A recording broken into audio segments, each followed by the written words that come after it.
Hello students, welcome back to my channel again. अपने इस video में आज के हम लोग class 12th NCERT mathematics differential equations पे बेस्ड एक चैप्टर के एक्सरसाइज नंबर 9.3 को सॉल्व करेंगे। यहाँ पे स्टूडेंट्स दिए हुए क्वेश्चंस में करना क्या रहेगा, आपको कुछ डिफरेंशियल इक्वेशंस लिखे होंगे आप लोगों के सामने।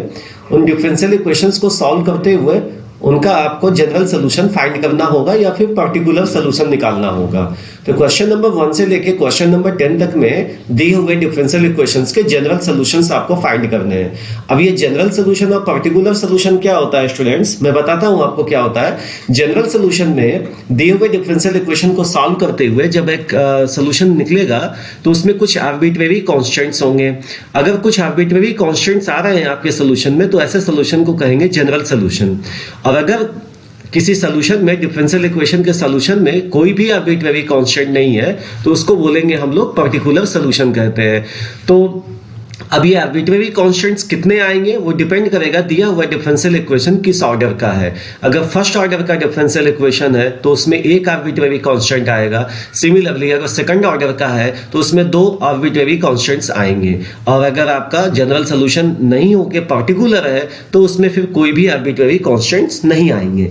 तो यहाँ पे 1 से लेके 10 तक के क्वेश्चंस में सभी क्वेश्चंस में हम लोगों को जनरल सोल्यूशंस निकालने रहेंगे। तो यहाँ पे कुछ आर्बिट्रेरी कांस्टेंट्स आएंगे as per the given differential equation. तो चलो क्वेश्चन नंबर 1 को सॉल्व करते हैं। यहाँ पे dy बाई dx लिखा रहेगा। सभी क्वेश्चंस में आपको ऐसे dy और dx आपको देखने को मिलेगा। तो करना क्या होगा, इसका बेसिक कॉन्सेप्ट क्या है क्वेश्चंस को सॉल्व करने का। जितने भी y के वेरिएबल्स होंगे, y में वेरिएबल्स होंगे उनको dy के पास में कर लेंगे और जो x वेरिएबल्स में फंक्शन होंगे उसको dx के पास में करके दोनों साइड से फिर हम लोग क्या करेंगे, दिए हुए क्वेश्चन को इंटीग्रेट करेंगे। इंटीग्रेट करने से हम लोग जनरल सोल्यूशन तक इसके पहुंच जाएंगे। तो सबसे पहले यहाँ पे राइट हैंड साइड में जो एक फंक्शन लिखा हुआ है इसको सिंप्लीफाई करने की कोशिश करेंगे यूजिंग सम ट्रिग्नोमेट्रिक आइडेंटिटी। तो 1 माइनस ये cos x का एक्सपेंशन हो जाएगा ब्रैकेट के अंदर 1 minus 2 sine square x upon 2 हो जाएगा ये। तो इसको लिख लिया हम लोगों ने, cos x को एक्सपेंड कर दिया। ऐसे फॉर्म में cos x को हम लोगों ने एक्सपेंड किया है जिसके आपका 1 जो है कैंसिल हो जाएगा। वैसे ही डिनोमिनेटर में हम लोग cos x का एक्सपेंशन लिखेंगे 1 प्लस ये लिखा मैंने 2 cos square x upon 2 minus 1 लिखा मैंने। अब ब्रैकेट ओपन करने से होगा क्या स्टूडेंट्स, 1 से 1 कैंसिल हो जाएगा और माइनस का ये हो जाएगा प्लस, क्योंकि ब्रैकेट के बाहर माइनस लिखा है। तो 2 साइन स्क्वायर x अपॉन 2 हो गया, ये अपॉन में हो जाएगा यहाँ पे 2 cos स्क्वायर x अपॉन 2। 2 से 2 कैंसिल हो जाएगा अगेन और आ जाएगा आपका dy by dx is equal to हो जाएगा यहाँ पे 10x स्क्वायर बाई 2। ये ऐसा हो जाएगा। अब इस 10x स्क्वायर बाई 2 को, क्योंकि इसका जब इंटीग्रेशन हम लोग निकालेंगे तो डिफिकल्ट है, इससे इजी होगा कि इसको आपको sec square x upon 2 minus 1 में कन्वर्ट कर लो। क्यों? क्योंकि इसका इंटीग्रेशन करना इजी होगा। sec स्क्वायर x का इंटीग्रल होता है 10x और 1 का इंटीग्रल होता है x। तो अब करते हैं काम हम लोग, dy is equal to dx आपका ट्रांसपोज कर देते हैं left hand right hand side में। तो हो जाएगा sec square x upon 2 minus 1, bracket में कर दो इसको और dx से मल्टीप्लाई कर दो।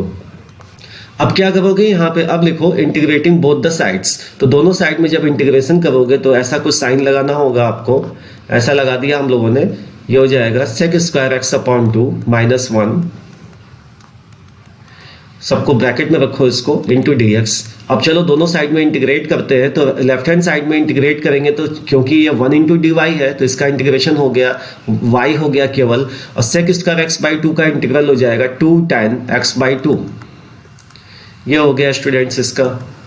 माइनस 1 का करोगे तो आ जाएगा minus x plus c, where c is some arbitrary constant. कोई भी एक कांस्टेंट आ गया, क्योंकि ये जनरल सोल्यूशन है तो कांस्टेंट आएगा, मैंने आपसे पहले ही बोला। चलो ये हो गया क्वेश्चन नंबर 1 का सोल्यूशन। अब करते हैं हम लोग क्वेश्चन नंबर 2 को सॉल्व।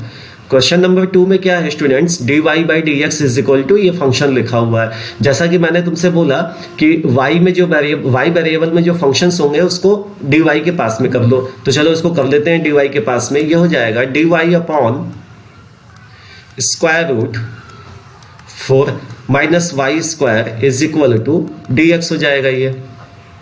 अब दोनों साइड में हम लोग इंटीग्रेट कर देंगे तो ये हो गया dy upon square root of 4 को लिख सकते हो तुम लोग 2 स्क्वायर माइनस वाई स्क्वायर हो गया, ये इंटीग्रेशन ऑफ dx हो गया। अब स्टूडेंट्स ये आ गया 1 अपॉन अंडर रूट में a square minus x square का फॉर्म, जिसका इंटीग्रल होता है sign inverse x upon a, इसलिए इसका इंटीग्रल हो जाएगा साइन इनवर्स y अपॉन में 2 इज इक्वल टू हो गया स्टूडेंट्स, यहां से 1 का इंटीग्रल हो जाएगा क्या x प्लस सी, कॉन्स्टेंट सी भी तो आ जाएगा यहाँ पे। अब ये हो जाएगा y by 2 is equal to sine of x plus C हो गया। c यहाँ पे एक आर्बिट्रेरी कांस्टेंट है, तो y की वैल्यू आ गई, फंक्शन मिल गया हम लोगों का, सोल्यूशन आ गया 2 times of sine x plus C. इस तरह से देखो दिए हुए डिफरेंशियल इक्वेशन का हम लोगों ने जनरल सोल्यूशन एक फाइंड कर लिया। अब करेंगे हम लोग थर्ड नंबर के क्वेश्चन को। तीसरे नंबर के क्वेश्चन में है students dy by d x plus y is equal to 1। पहले एक काम करेंगे हम लोग, लिख लेंगे इसको dy by d x is equal to 1 minus y. Variables को पहले सेपरेट कर देंगे बच्चों, किससे? dy बाई डी एक्स से इसको सेपरेट कर देंगे। फिर dy बाई डी एक्स से वेरिएबल्स को सेपरेट करने के बाद में क्या करेंगे, जो y के वेरिएबल में फंक्शन होगा उसको dy के पास, और जो x के वेरिएबल में फंक्शन होगा उसको dx के पास करेंगे। तो ये लिख लेंगे इसको हम लोग dy upon 1 minus y is equal to हो जाएगा स्टूडेंट्स ये 1 इंटू dx हो गया ये। अब क्या करेंगे, दोनों साइड में इसको इंटीग्रेट कर देंगे, तो dy upon 1 minus y is equal to हो जाएगा स्टूडेंट्स ये इंटीग्रल ऑफ 1 इंटू dx। तो अब इंटीग्रेट करेंगे जब आप लोग, तो क्या आ जाएगा इसका integration 1 upon 1 minus y. Substitution method से इसको इंटीग्रेट कर सकते हो तुम लोग। अब इसका इंटीग्रेशन आ जाएगा minus of log 1 minus y is equal to हो गया स्टूडेंट्स ये x, कांस्टेंट आ गया x प्लस सी लिखा मैंने यहाँ पे। अब स्टूडेंट्स ये माइनस का जो साइन है, तो लॉग की प्रॉपर्टी को यूज करते हुए इसको लिख सकते हो log of 1 upon 1 minus y is equal to ये हो गया x प्लस सी। और ये जो लॉग लिखा हुआ है स्टूडेंट्स यहाँ पे कौन सा लॉग है, ये नेचुरल लॉग है। नेचुरल लॉग होने की वजह से इसका जो बेस होगा ये बेस e पे होगा यहाँ पे, तो 1 अपॉन 1 माइनस वाई हो जाएगा। लॉग हटाएंगे यहाँ से जब हम लोग e raise to the power x plus C हो जाएगा। अच्छा बच्चों, अब e raise to the power x plus C, C क्या है, आर्बिट्रेरी कांस्टेंट है, इसको आप एक्सपोनेंट की प्रॉपर्टी यूज करते हुए e to the power x into e to the power c लिख सकते हो। अब e to the power c, क्योंकि e खुद एक कांस्टेंट नंबर है, और उस कांस्टेंट नंबर का एक कांस्टेंट कुछ आप करोगे एक्सपोनेंट उसका, तो आंसर तो आपका कांस्टेंट ही आएगा। तो उस कांस्टेंट को e raise to the power c न लिख के एक नया कांस्टेंट हम लोग a लिख देते हैं इस बार। तो ये हो जाएगा students 1 upon 1 minus y is equal to, simply हो गया ये a into e raise to the power x। यहाँ पे a क्या है, where a is equal to, मैंने मेंशन कर दिया a is equal to e raise to the power c, तो a is some new constant. अब यहाँ पे स्टूडेंट्स ये हो जाएगा 1 minus y is equal to, reciprocal कर दो इसका 1 upon a e raise to the power x हो जाएगा ये, है ना। दोनों साइड में रेसिप्रोकल कर दिया हम लोगों ने, इज इक्वल टू कर दो अब 1 माइनस वाई। बस आंसर बच्चों ऑलमोस्ट हम लोग का आ चुका है। हम लोग क्या कर रहे हैं, इसको थोड़ा सिंप्लीफाइड कर रहे हैं ताकि सिंप्लीफाइड फॉर्म में आंसर हम लोग का है 1 upon a into e raise to the power minus x हो गया। नाउ 1 अपॉन ए फिर से एक नया कांस्टेंट होगा, constant upon constant is new constant, so again constant मिल गया। तो इसको 1 अपॉन ए न लिख करके जब कांस्टेंट में ही आंसर लिखना है तो कांस्टेंट हम लोग तो कुछ भी लिख सकते हैं, सी ए बी डी कुछ भी। तो सबसे पहले स्टार्ट किया था हम लोगों ने कांस्टेंट सी से, फिर उसको 1 अपॉन ए बनाया। अब 1 अपॉन ए को बी लिख दे रहे हैं, तो b into e raise to the power minus x 1 minus y. यहां पे मैं मेंशन कर दे रहा हूं फिर से b क्या है, where b is equal to 1 upon a है, कांस्टेंट है बच्चों b अभी भी। तो ये y आ गया, फंक्शन मिल गया आप लोगों का। ये 1 माइनस वाई क्योंकि लिखा हुआ है हम लोगों ने यहाँ पे, तो ये हो गया students 1 minus b e raise to the power minus x. ये हो गया हम लोगों का जनरल सॉल्यूशन आ गया किसका, सेकंड नंबर के क्वेश्चन का। और अब हम लोग करेंगे स्टूडेंट्स यहाँ पे थर्ड नंबर का क्वेश्चन। तो थर्ड नंबर के क्वेश्चन में बच्चों तो क्वेश्चन नंबर 4 बच्चों आपके सामने ये लिखा हुआ है, इसका हम लोगों को डिफरेंशियल इक्वेशन है इनफैक्ट ये भी तो इस डिफरेंशियल इक्वेशन को सॉल्व करके लाना क्या है आपको जनरल सोल्यूशन इसका बनाना रहेगा। तो चलो करते हैं इस क्वेश्चन को सॉल्व हम लोग। सबसे पहले करते हैं बच्चों यहाँ पे dy बाई डी एक्स को अलग कर लेते हैं, सेपरेट कर लेते हैं यहाँ पे हम लोग। तो इसको लिख सकते हैं अब आप यहाँ से sec square x into tan y into d x is equal to minus sec square y tan x into d y कर लिया हम लोगों ने। अब एक काम करेंगे, मैंने जैसा बोला आप लोगों से, जितने x वेरिएबल में फंक्शन है उनको dx के साथ कर लो और y वेरिएबल में जितने भी फंक्शन है उनको dy के साथ में कर लो। तो tan x को ट्रांसपोज करके ले आओ लेफ्ट हैंड साइड में, अब इस tan y को ट्रांसपोज करके राइट हैंड साइड में भेज दो इसको। तो ये हो जाएगा सेक स्क्वायर एक्स अपॉन में tan x into d x is equal to minus right hand side में सेक स्क्वायर वाई पहले से लिखा हुआ है, अपॉन हो जाएगा इधर क्योंकि ये tan y इधर ट्रांसपोज होके आएगा, तो ये हो जाएगा tan y into d Y.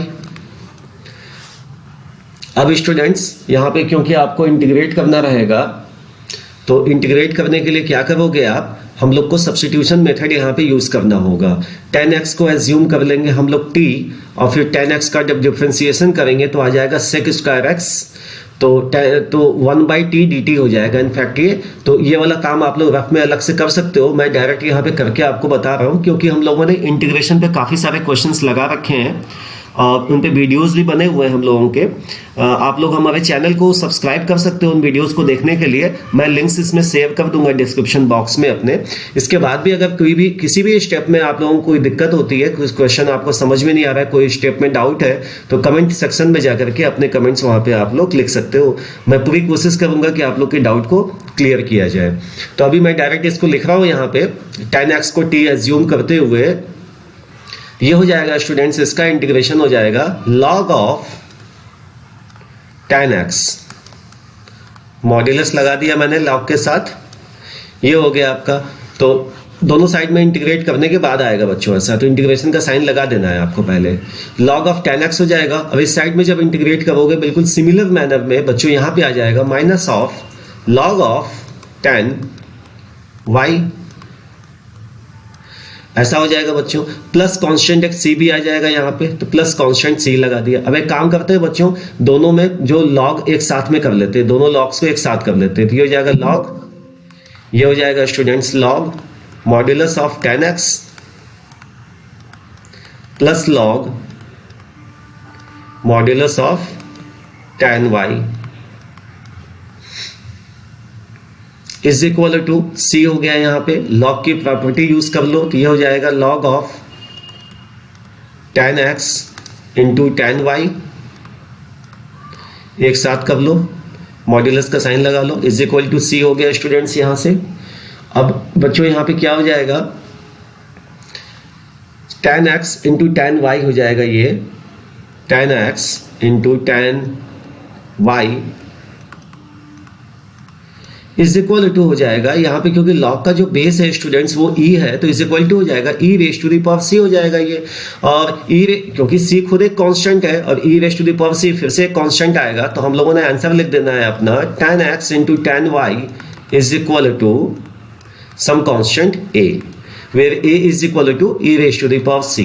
तो ये आ गया इस दिए हुए डिफरेंशियल इक्वेशन का जनरल सोल्यूशन। अब हम लोग चलो अपना 5th नंबर के क्वेश्चन को सॉल्व करते हैं। तो 5th नंबर के क्वेश्चन में यहाँ पे लिखा हुआ है कुछ ऐसा फंक्शन आपके सामने डिफरेंशियल इक्वेशन लिखा हुआ है। तो इस डिफरेंशियल इक्वेशन को सॉल्व करने के लिए हम लोग बच्चों यूज करेंगे फिर से वेरिएबल सेपरेबल मेथड अपना। तो इसमें करेंगे क्या, सबसे पहले बच्चों इसको लिख लेते हैं हम लोग, dy और dx को सेपरेट कर लेते हैं। तो ये हो जाएगा e raise to the power x plus e raise to the power minus x into dy is equal to e raise to the power x minus e raise to the power minus x dx हो गया ये। अब अब अपना काम वही करेंगे, अपने x में जितने भी आपके फंक्शन है, x वेरिएबल में फंक्शंस हैं, उनको dx के पास में भेज देंगे। ये हो जाएगा dy is equal to e raise to the power x minus e raise to the power minus x upon में e raise to the power x plus e raise to the power minus x into dx हो जाएगा students. ये अब दोनों side में हम लोग integrate करेंगे इसको, तो ये हो जाएगा integral of dy, integration of dy is equal to integration of e raise to the power x minus e raise to the power minus x upon e raise to the power x plus e raise to the power minus x into dx। अब students इसका जो left hand side में लिखा हुआ है इसका integration तो बहुत इजी है, 1 into d y is equal to हो जाएगा y, और रह गया इसका लेफ्ट हैंड साइड में इंटीग्रेशन। तो इसके लिए हम लोग क्या करेंगे, सब्स्टिट्यूशन मेथड को यूज करके करेंगे। मैं इस बार आपको करके दिखा देता हूँ उसको सब्स्टिट्यूशन मेथड से। मैंने इसको मान लिया y, इसको एज्यूम कर लिया y, इस y को अलग से सेपरेटली हम लोग इंटीग्रेट कर लेंगे। तो मैं यहाँ पे एक लाइन ड्रॉ कर दे रहा हूँ और इसी के बगल में आपको दिखा दे रहा हूँ कि कैसे इसको इंटीग्रेट करेंगे और करते हैं इसको। तो i इज इक्वल टू हो जाएगा students integration of e raise to the power x minus e raise to the power minus x upon e raise to the power x plus e raise to the power minus x into dx। अब substitution method में बच्चों हम लोग को कैसा करना होता था कि यहाँ पे कुछ ऐसा सब्स्टिट्यूट करो जिसको डिफरेंशिएट करने के बाद न्यूमरेटर में या डिनोमिनेटर में कहीं भी इस दिए हुए इंटीग्रांड में वो फंक्शन पहले से लिखा हो। तो यहाँ पे हम लोग अगर डिनोमिनेटर में जो लिखा हुआ आपका फंक्शन है e to the power x plus e to the power minus x, इसको सम न्यू वेरिएबल t में सब्स्टिट्यूट कर दे और फिर दोनों साइड में x के रिस्पेक्ट में डिफरेंशिएट करे, तो ये हो जाएगा e raise to the power x और इसका डिफरेंशिएशन हो जाएगा minus e raise to the power minus x हो जाएगा और ये आ जाएगा dx is equal to dt। अब आप लोग ध्यान से देखो, ये जो आया है फंक्शन लेफ्ट हैंड साइड में बिल्कुल ऐसा ही इस इंटीग्रांड में इसके लिखा हुआ था न्यूमरेटर में इसके।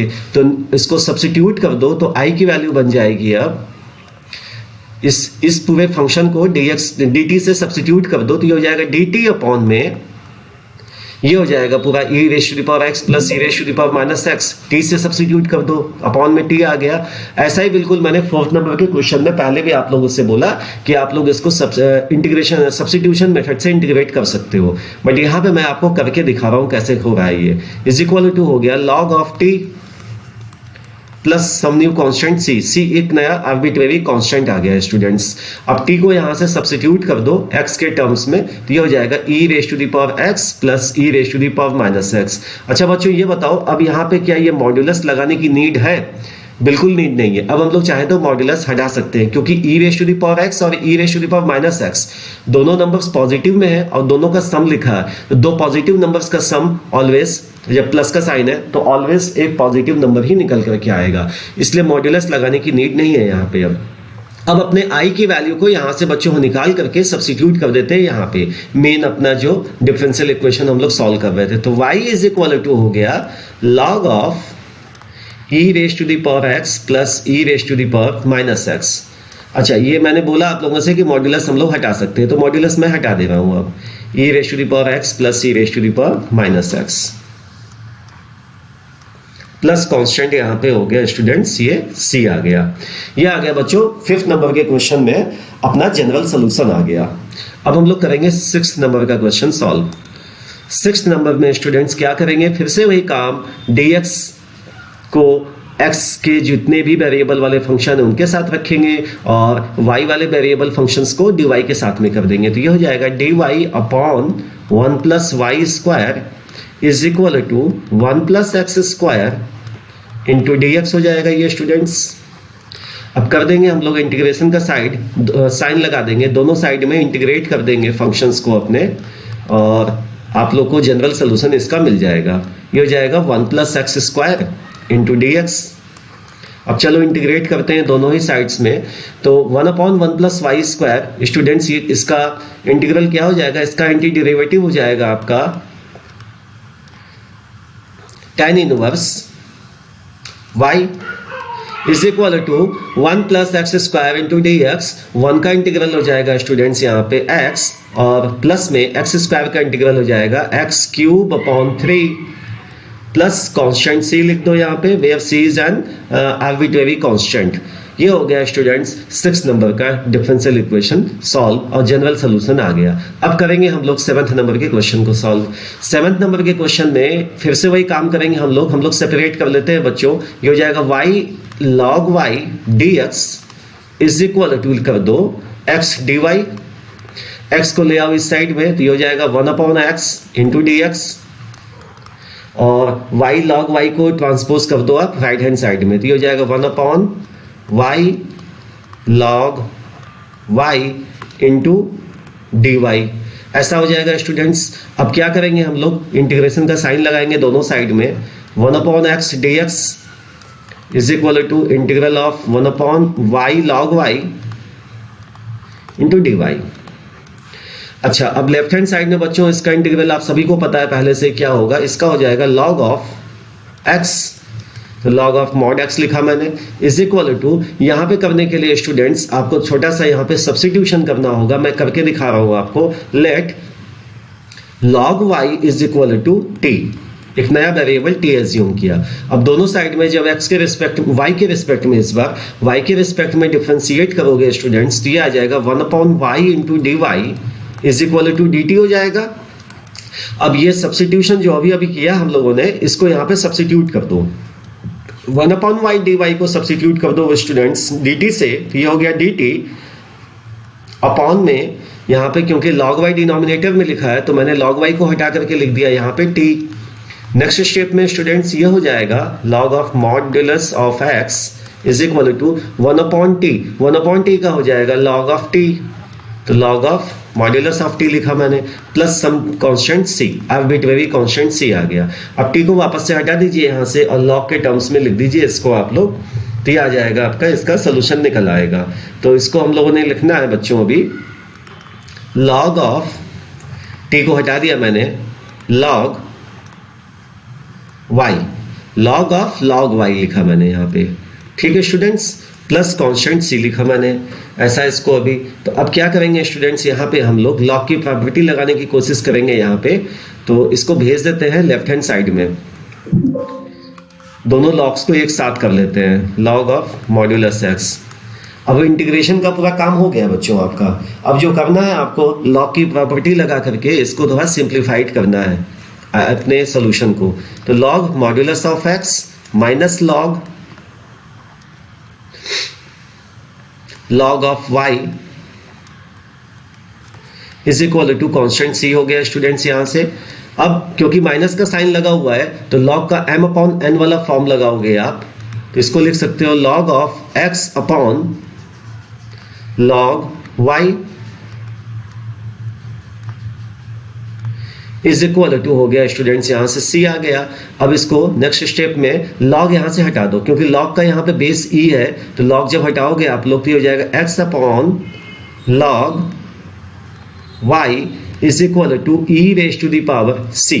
अब नेक्स्ट स्टेप में बच्चों e raise to the power c, क्योंकि खुद एक कांस्टेंट नंबर होगा, कांस्टेंट आएगा तो उसकी जगह पे कोई नया कांस्टेंट a हम लोग लिख सकते हैं, तो इसको लिख देना है आपको। या अभी ना करके इसको पहले ऐसे और कर लो, नहीं तो फिर से एक बार a से b पे आना होगा हम लोगों को। log y is equal to लिख लो x upon e raise to the power c, ऐसा हो जाएगा स्टूडेंट्स, ये है ना।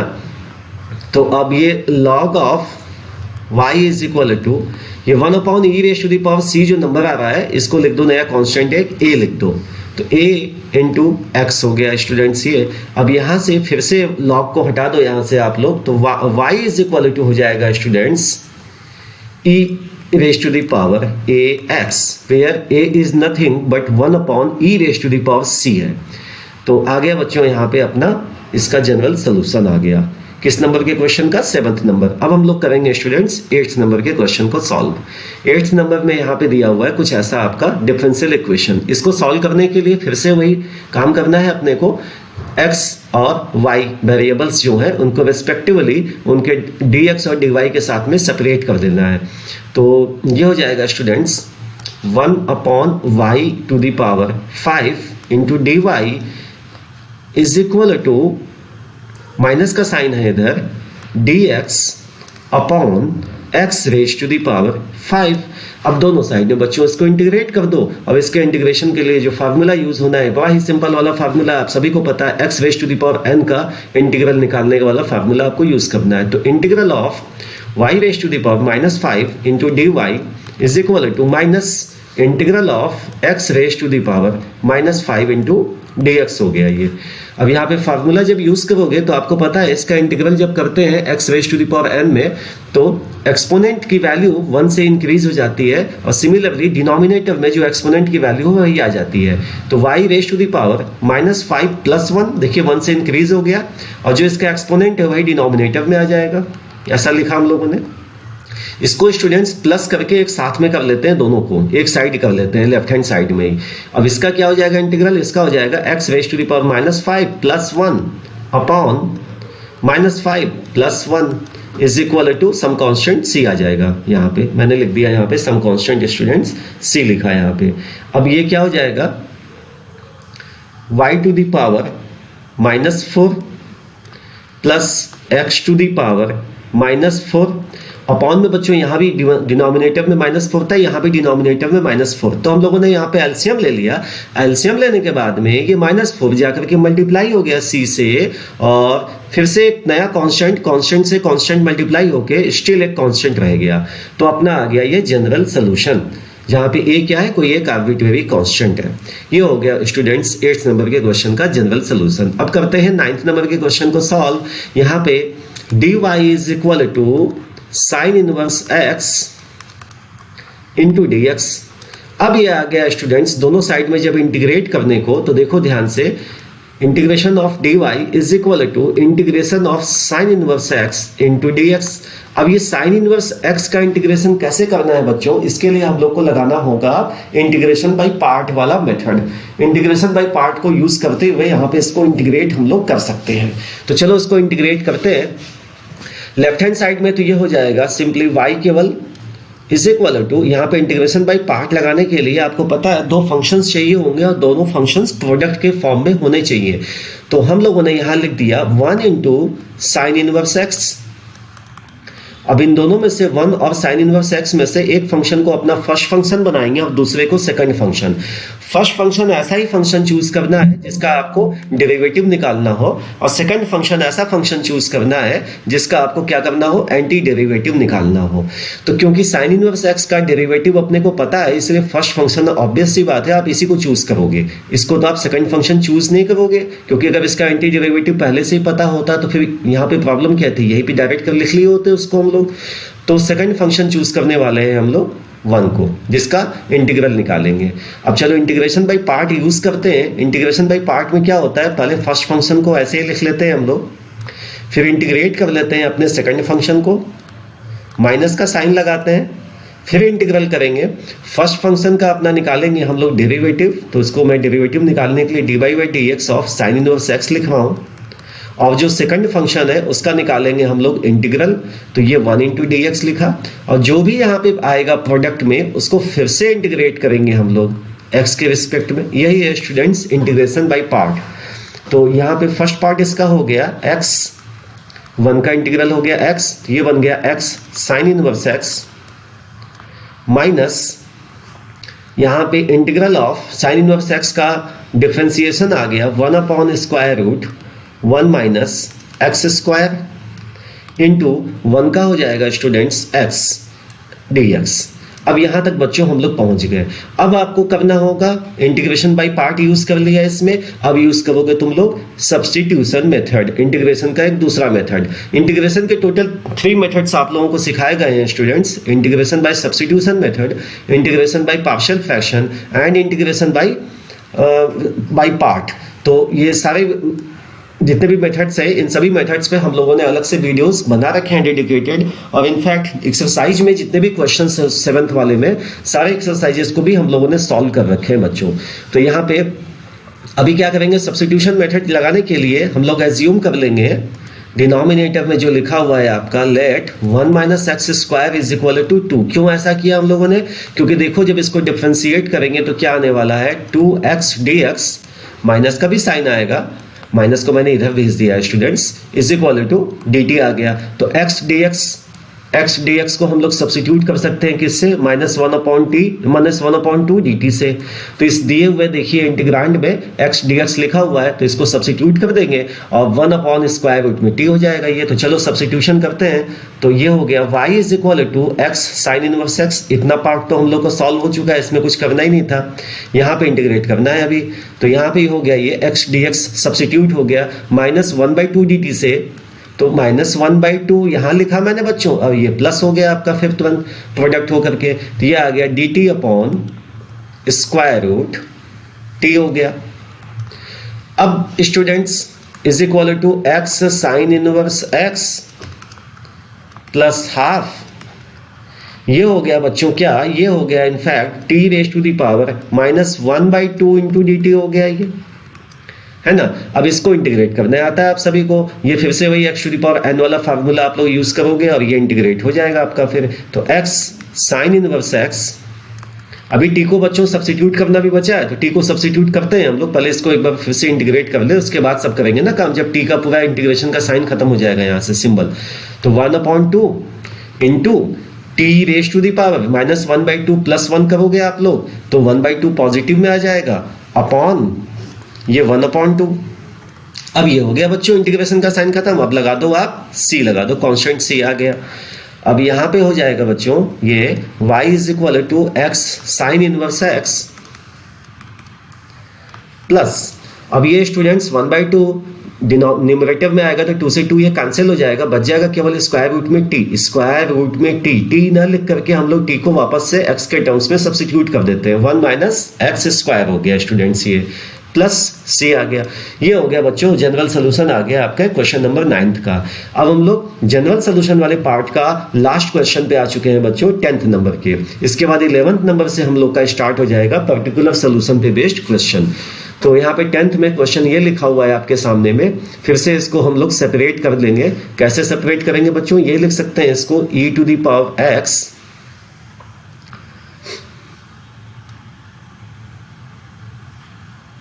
tan y dx is equal to -1 - e⁻x sec square y dy। चलो अब बहुत इजी है सेपरेट करना।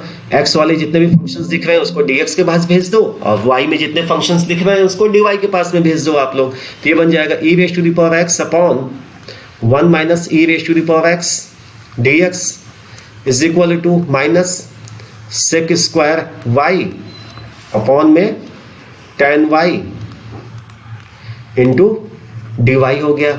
अब दोनों साइड में आपको इंटीग्रेट करना है, तो इंटीग्रेशन का साइन लगा दिया हम लोगों ने।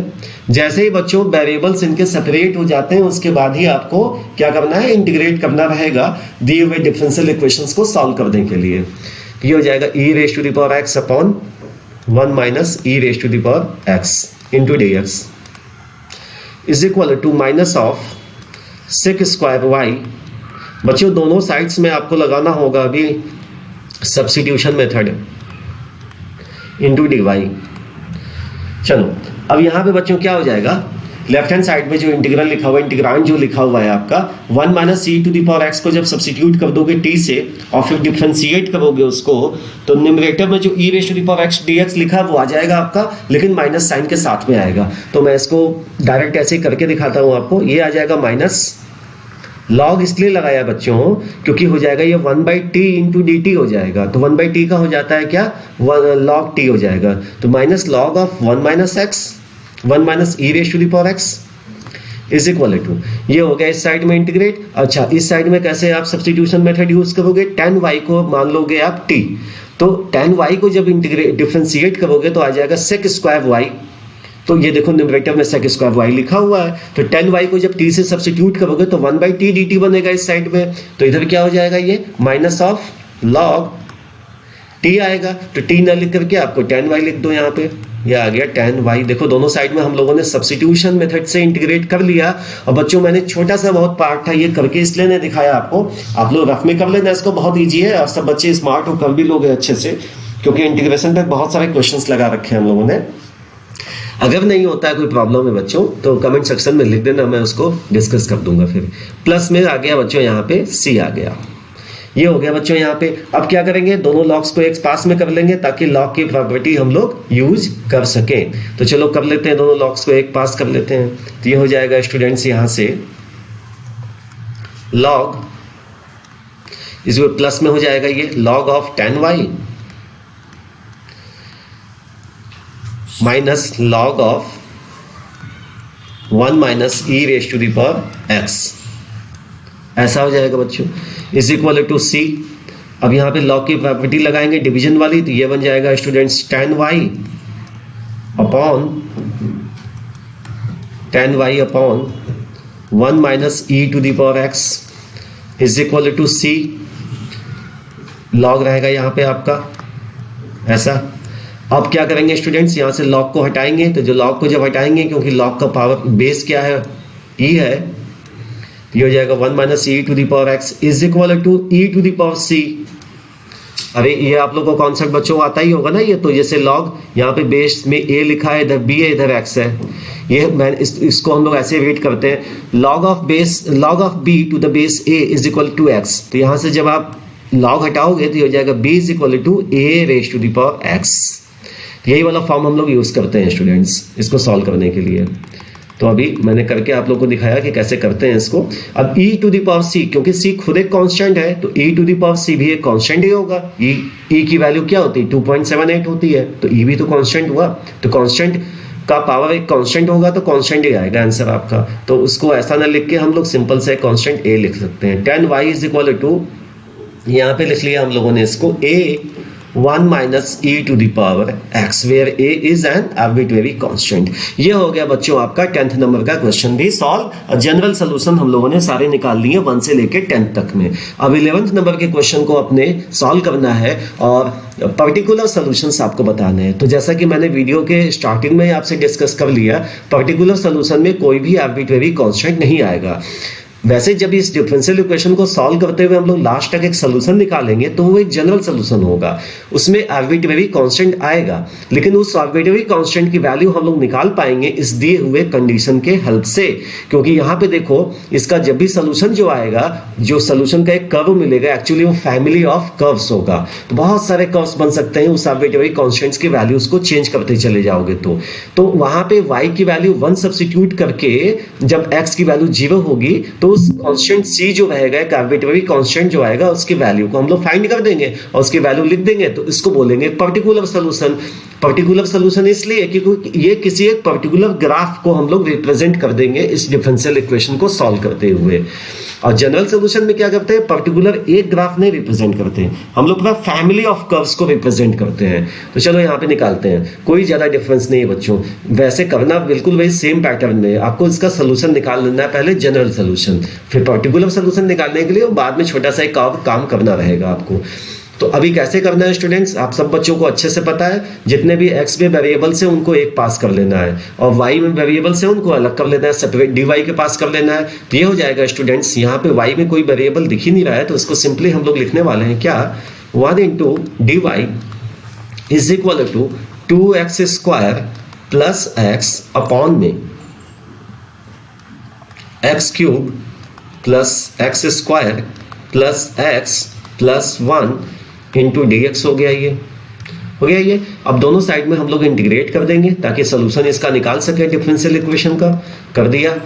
और जैसे ही बच्चों हम लोग ये लिख रहे हैं, आप सब बच्चे लोग ध्यान से देखो इसको, इसका जो डिनोमिनेटर में जो फंक्शन लिखा हुआ है, अगर उसको t एज्यूम करते हुए हम लोग डिफरेंशिएट कर दें तो क्या न्यूमरेटर में लिखा हुआ फंक्शन नहीं आ जाएगा? आ जाएगा ना। इसको अगर t से सब्स्टिट्यूट कर दें और इसको डिफरेंशिएट करो तो x क्यूब का डिफरेंशिएशन हो जाएगा 3x स्क्वायर सॉरी, और ये हो जाएगा प्लस 2x स्क्वायर। तो सिंप्लीफाइड तो हो जाएगा ना ये बच्चों। तो वैसा ही करने वाले हैं हम लोग अभी। हाँ तो बच्चों, अगर आप लोगों ने सब्स्टिट्यूट कर दिया है इसके डिनोमिनेटर को t से, तो जरा ध्यान से देखो क्या आ जाएगा। सब्स्टिट्यूशन के बाद इसका डिफरेंशिएशन हो गया 3x square plus 2x plus 1 तो बच्चों क्या न्यूमरेटर में ऐसा कुछ लिखा है 3x square plus 2x plus 1? नहीं लिखा है ना। इसका मतलब ये सब्स्टिट्यूशन आप डिनोमिनेटर को t से सब्स्टिट्यूट करके इसका आंसर नहीं निकाल पाओगे। तो अब ऐसे कोई प्रॉब्लम में क्या करने वाले हैं हम लोग, इसको यूज करने वाले हैं। बच्चों पहले ध्यान से देखो, ये एक रैशनल फंक्शन है। अब इस रैशनल फंक्शन में क्या ये प्रॉपर है? हाँ, ये बिल्कुल प्रॉपर एक रैशनल फंक्शन है जिसका जो न्यूमरेटर है इसकी डिग्री डिनोमिनेटर की डिग्री से कम है। तो इस प्रॉपर रैशनल फंक्शन को हम लोग अभी पार्शियल फ्रैक्शन को यूज करते हुए क्या करेंगे, स्प्लिट करेंगे सम सिंपलर रैशनल्स में, sum of some simpler rational functions के फॉर्म में इसको स्प्लिट करेंगे पार्शियल फ्रैक्शन को लगाते हुए। तो बच्चों यहाँ पे मैं क्या कर रहा हूँ ना, लेफ्ट हैंड साइड में इसका इंटीग्रल लिख दिया मैंने y, लेफ्ट हैंड साइड में इसका इंटीग्रल मैंने y लिख दिया, और लेफ्ट हैंड साइड में इसको हम लोग क्या करने वाले हैं, इसको हम लोग अभी स्प्लिट कर देंगे। तो स्प्लिट कर रहे हैं बच्चों, इंटीग्रेशन का साइन ऐसे ही रहने दीजिए इसको। ये हो जाएगा स्टूडेंट्स ए, पहले इसको आप कर लो, डिनोमिनेटर को फैक्टराइज कर लो। तो 2x square plus x upon में डिनोमिनेटर को फैक्टराइज कर लो, क्योंकि ये क्यूबिक इक्वेशन है, क्यूबिक पॉलिनोमियल है, तो इजीली फैक्टराइज हो जाएगा। फैक्टराइज होने के बाद में ये आएगा बच्चों x plus 1 into x square plus 1। Remainder theorem को यूज करके इसको आप लोग फैक्टराइज कर सकते हो, जो आप लोग क्लास 9th और क्लास 10th में ही बहुत अच्छे से सीख रखे हो। तो अब यहाँ पे हम लोग पार्शियल फ्रैक्शन का कॉन्सेप्ट यूज करते हैं। क्या हो जाएगा स्टूडेंट्स, ये a upon x plus 1 plus, क्योंकि ये जो आपका दूसरा वाला फैक्टर है इसमें, ये आपका क्वाड्रेटिक फैक्ट पॉलिनोमियल है, और ये फर्दर क्या नहीं हो सकता, स्प्लिट नहीं हो सकता, मतलब लीनियर फैक्टर्स के फॉर्म में नहीं लिखा जा सकता।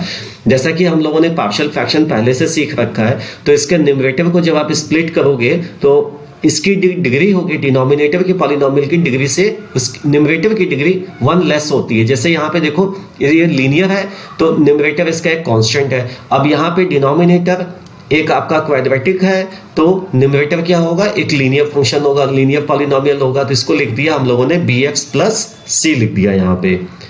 अब यहाँ पे a b c are some constants, ये कॉन्स्टेंट्स है, ये लिख दिया हम लोगों ने। इसको स्प्लिट करके ब्रैकेट में कर दो और यहाँ पे dx हो गया। अब स्टूडेंट्स ये a b c की वैल्यू आप सब बच्चों को निकालने आती है अच्छे से, तो यहाँ पे हम लोगों ने क्या करना रहता है, इन दोनों के न्यूमरेटर्स को एलसीएम लेने के बाद में कंपेयर करेंगे कोफिशिएंट्स को, x के कोफिशिएंट को, कांस्टेंट टर्म a को, और फिर x क्यूब के कोफिशिएंट्स को, x स्क्वायर के कोफिशिएंट्स को, तो a b c की वैल्यू आप लोगों को मिल जाती है। तो इसको जब आप लोग सॉल्व कर लोगे, आप में अलग से कर सकते हो या यहाँ भी करके दिखा सकते हो आप। मैं अभी यहाँ पे इसलिए करके आपको दिखा नहीं रहा हूँ क्योंकि आप सब बच्चों को अच्छे से आता होगा, और ऐसा करने से वीडियो ज्यादा ही लंबा हो जाएगा कुछ, इसलिए वीडियो बहुत ज्यादा लंबा ना होने पाए, इस बात का ध्यान रखते हुए मैं इसको डायरेक्ट यहाँ पे आप लोगों के लिए ए बी सी की वैल्यू लिख दे रहा हूँ, मेंशन कर दे रहा हूँ। तो ए की वैल्यू आ जाएगी स्टूडेंट्स 1/2, बी की वैल्यू आ जाएगी 3/2, और स्टूडेंट्स सी की वैल्यू आ जाएगी यहाँ पे -1/2। अब इस ए बी सी के वैल्यूज को हम लोग यहाँ पे करेंगे सब्स्टिट्यूट। तो चलो सब्स्टिट्यूट करते हैं। ये हो जाएगा 1/2 x प्लस 1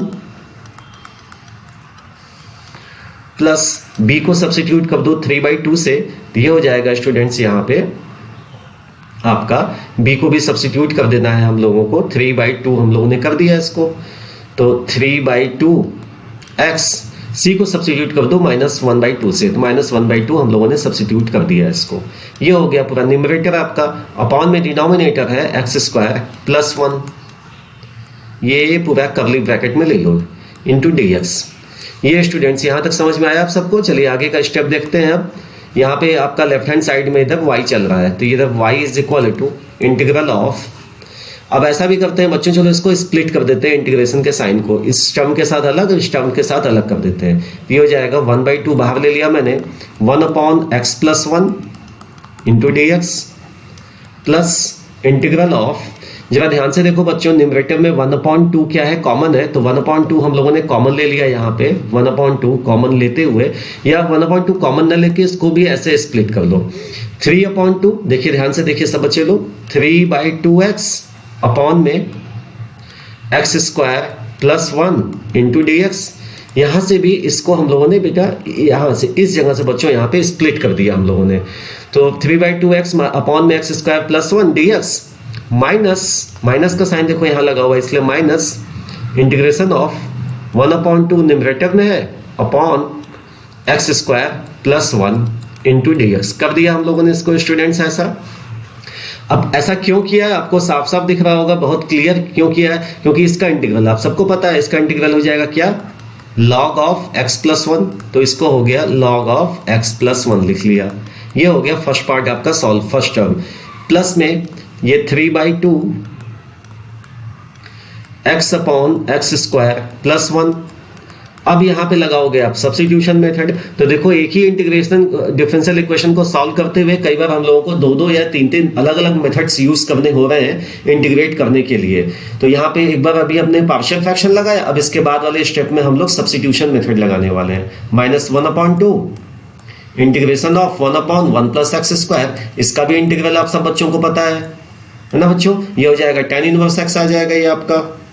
तो चलो आगे चलते हैं। अभी यहां पे हो गया students y is equal to 1/2 log of modulus x plus 1 plus, अब यहाँ पे एक्स स्क्वायर प्लस 1 को सब बच्चे लोग क्या करोगे, t से सब्स्टिट्यूट करोगे, तो फिर इसको डिफरेंशिएट करने पे 2x dx is equal to dt आएगा, तो x dx is equal to हो जाएगा हाफ dt। अब यहाँ पे हाफ देखो डिनोमिनेटर में पहले से ही 2 लिख रखा है, तो ये हो जाएगा 3/4 और 1/t dt बचेगा फिर, तो 1/t का बच्चों होता है log ऑफ t हो जाएगा, तो log ऑफ t न लिख के, क्योंकि मैं तो आप लोग को बस समझा के बोल रहा हूँ ऐसे कैसे करना है सब्स्टिट्यूशन मेथड से इसको।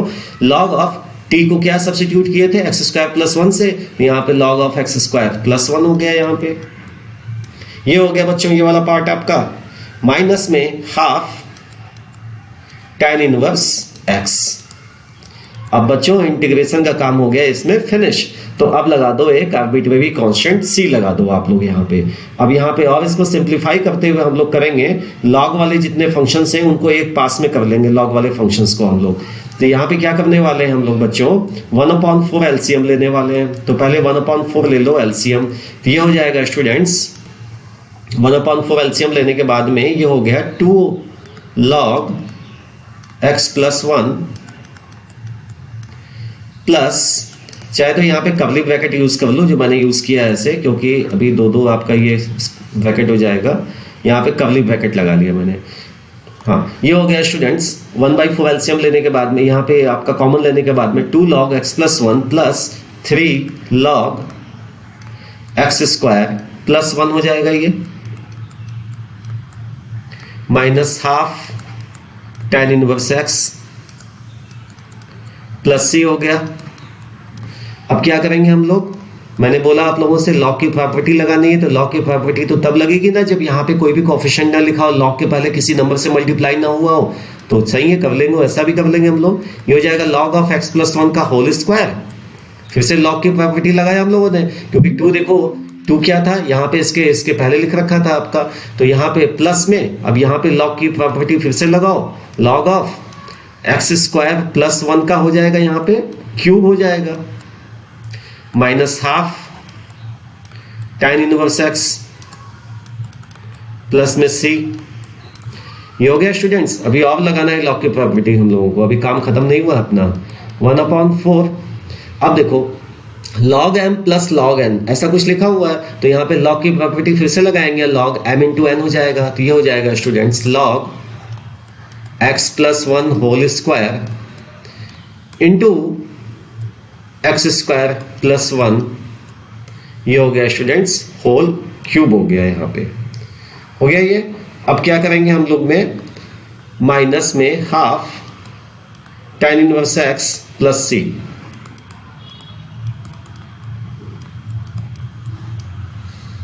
ये हो गया बच्चों आपका लॉग की प्रॉपर्टी लगाने के बाद में ऐसा आ गया आपका, माइनस में half tan inverse x plus c। अब क्या करेंगे हम लोग, जो दिया हुआ कंडीशन था अपना उसको हम लोग करने जा रहे हैं अब सब्स्टिट्यूट, है ना बच्चों। अब इसको करेंगे हम लोग सब्स्टिट्यूट। क्या सब्स्टिट्यूट करना रहेगा, दिया हुआ कंडीशन क्या था आपका, दिया हुआ था y is equal to 1 when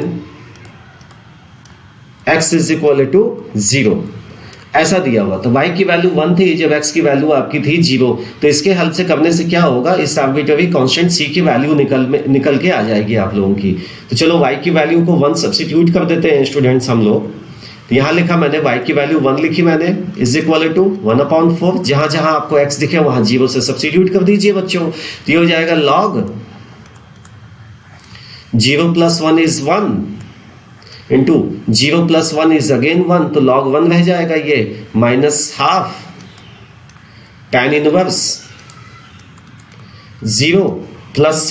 अब बच्चों log 1 की वैल्यू आप सबको पता है क्या होती है, log 1 की वैल्यू होती है बच्चों 0 होती है, और tan इनवर्स 0 की वैल्यू भी 0। तो इस तरह से यहाँ पे c की वैल्यू आ गई स्टूडेंट्स, ये 0 हो गया, ये भी 0 हो गया, c की वैल्यू आ गई स्टूडेंट्स 1। अब इस c की वैल्यू 1 को हम लोग कर देंगे सब्स्टिट्यूट, और अपना फाइनल आंसर आ गया बच्चों।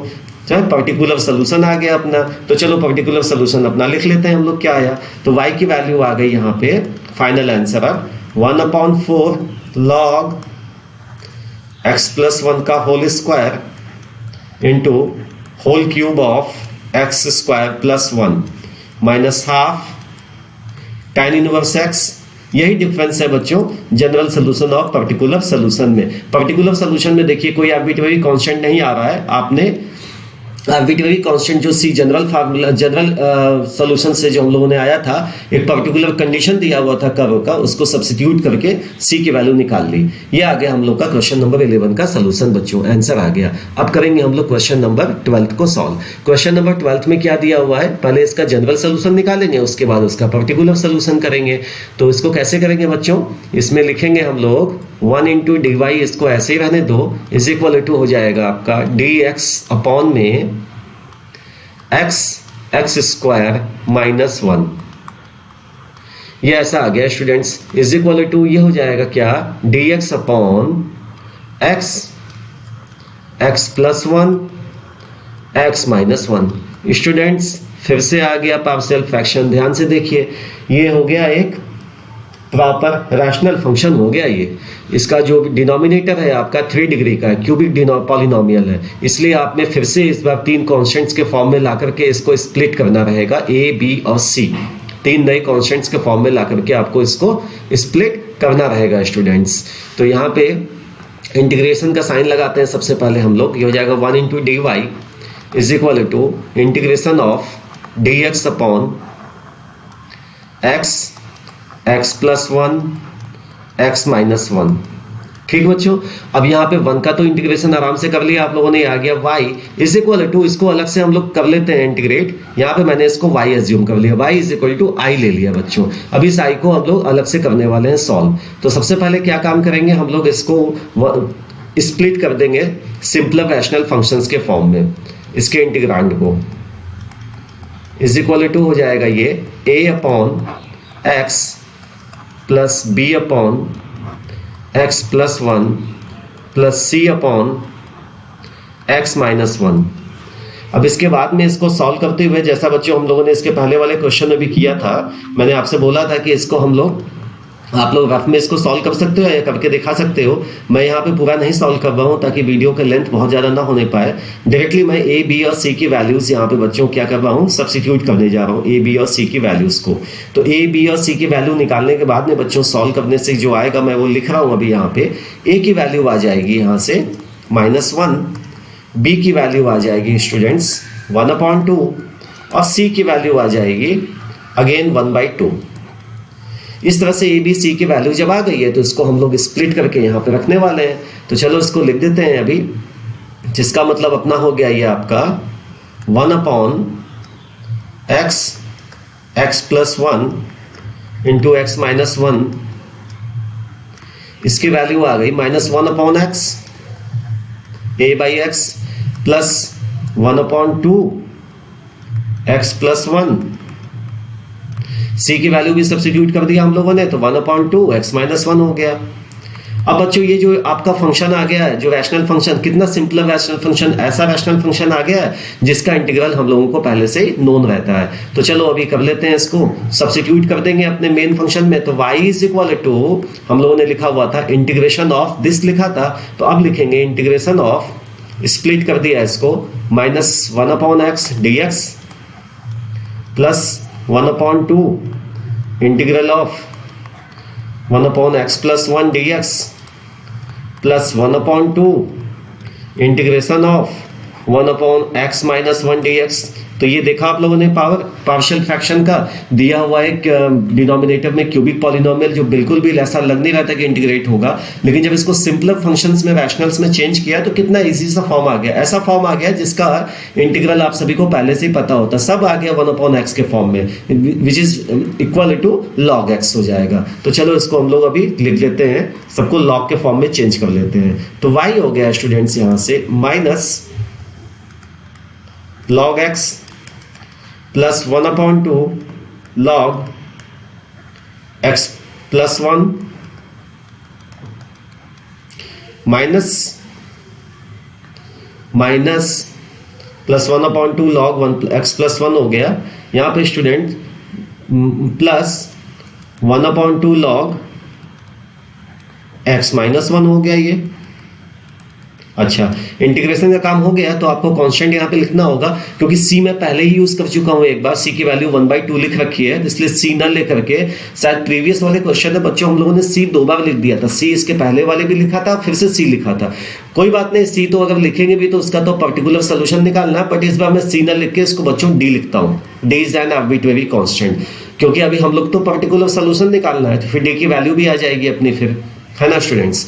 चलो लिखते हैं फिर इसको, अभी सॉल्व करते हैं। तो ये आ गया अपना, ऐसा फॉर्म आ गया अभी, तो अब इसको क्या कर देंगे, बल्कि डी न लिख के अगर एक काम करते हैं स्टूडेंट्स, यहाँ पे सब देखिए आपका राइट हैंड साइड में लॉग लॉग लॉग के फॉर्म में आया हुआ है, तो अगर डी न लिख के इसको लॉग डी लिख दिया जाए तो फिर लॉग की प्रॉपर्टी इस कांस्टेंट पे भी लगा पाएंगे हम लोग, और ये इजीली सॉल्व हो जाएगा आपका। तो चलो अब लगाते हैं लॉग की, यहाँ पे हम लोग क्या प्रॉपर्टी यूज करते हैं, तो y इज इक्वल टू, ऐसा होने वाला है ये, सबको लिखेंगे हम लोग प्रोडक्ट के फॉर्म में लिख सकते हैं बच्चों, सबको प्रोडक्ट के फॉर्म में ना, केवल अपॉन में यहाँ पे क्योंकि इस log x लिखा हुआ है, माइनस में log x लिखा हुआ है, तो इसको अकॉर्डिंगली फिर हम लोग ऐसे ही करने वाले हैं अभी। तो क्या कर सकते हैं इसको आप लोग इसको लिख सकते हो स्टूडेंट्स, 1/2 ले लो सबसे पहले तो आप लोग एलसीएम यहाँ से, तो मैंने लिख दिया, देखो लॉग की प्रॉपर्टी कितने स्मार्टली लगाने वाले हैं हम लोग, 1/2 यहाँ पे एलसीएम ले लिया है मैंने, तो ये बच जाएगा ब्रैकेट के अंदर क्या हो जाएगा, ये माइनस में 2 log x हो जाएगा ये, प्लस log x प्लस 1 हो जाएगा ये, प्लस log x माइनस 1 हो जाएगा ये, प्लस 2 log d हो जाएगा ये।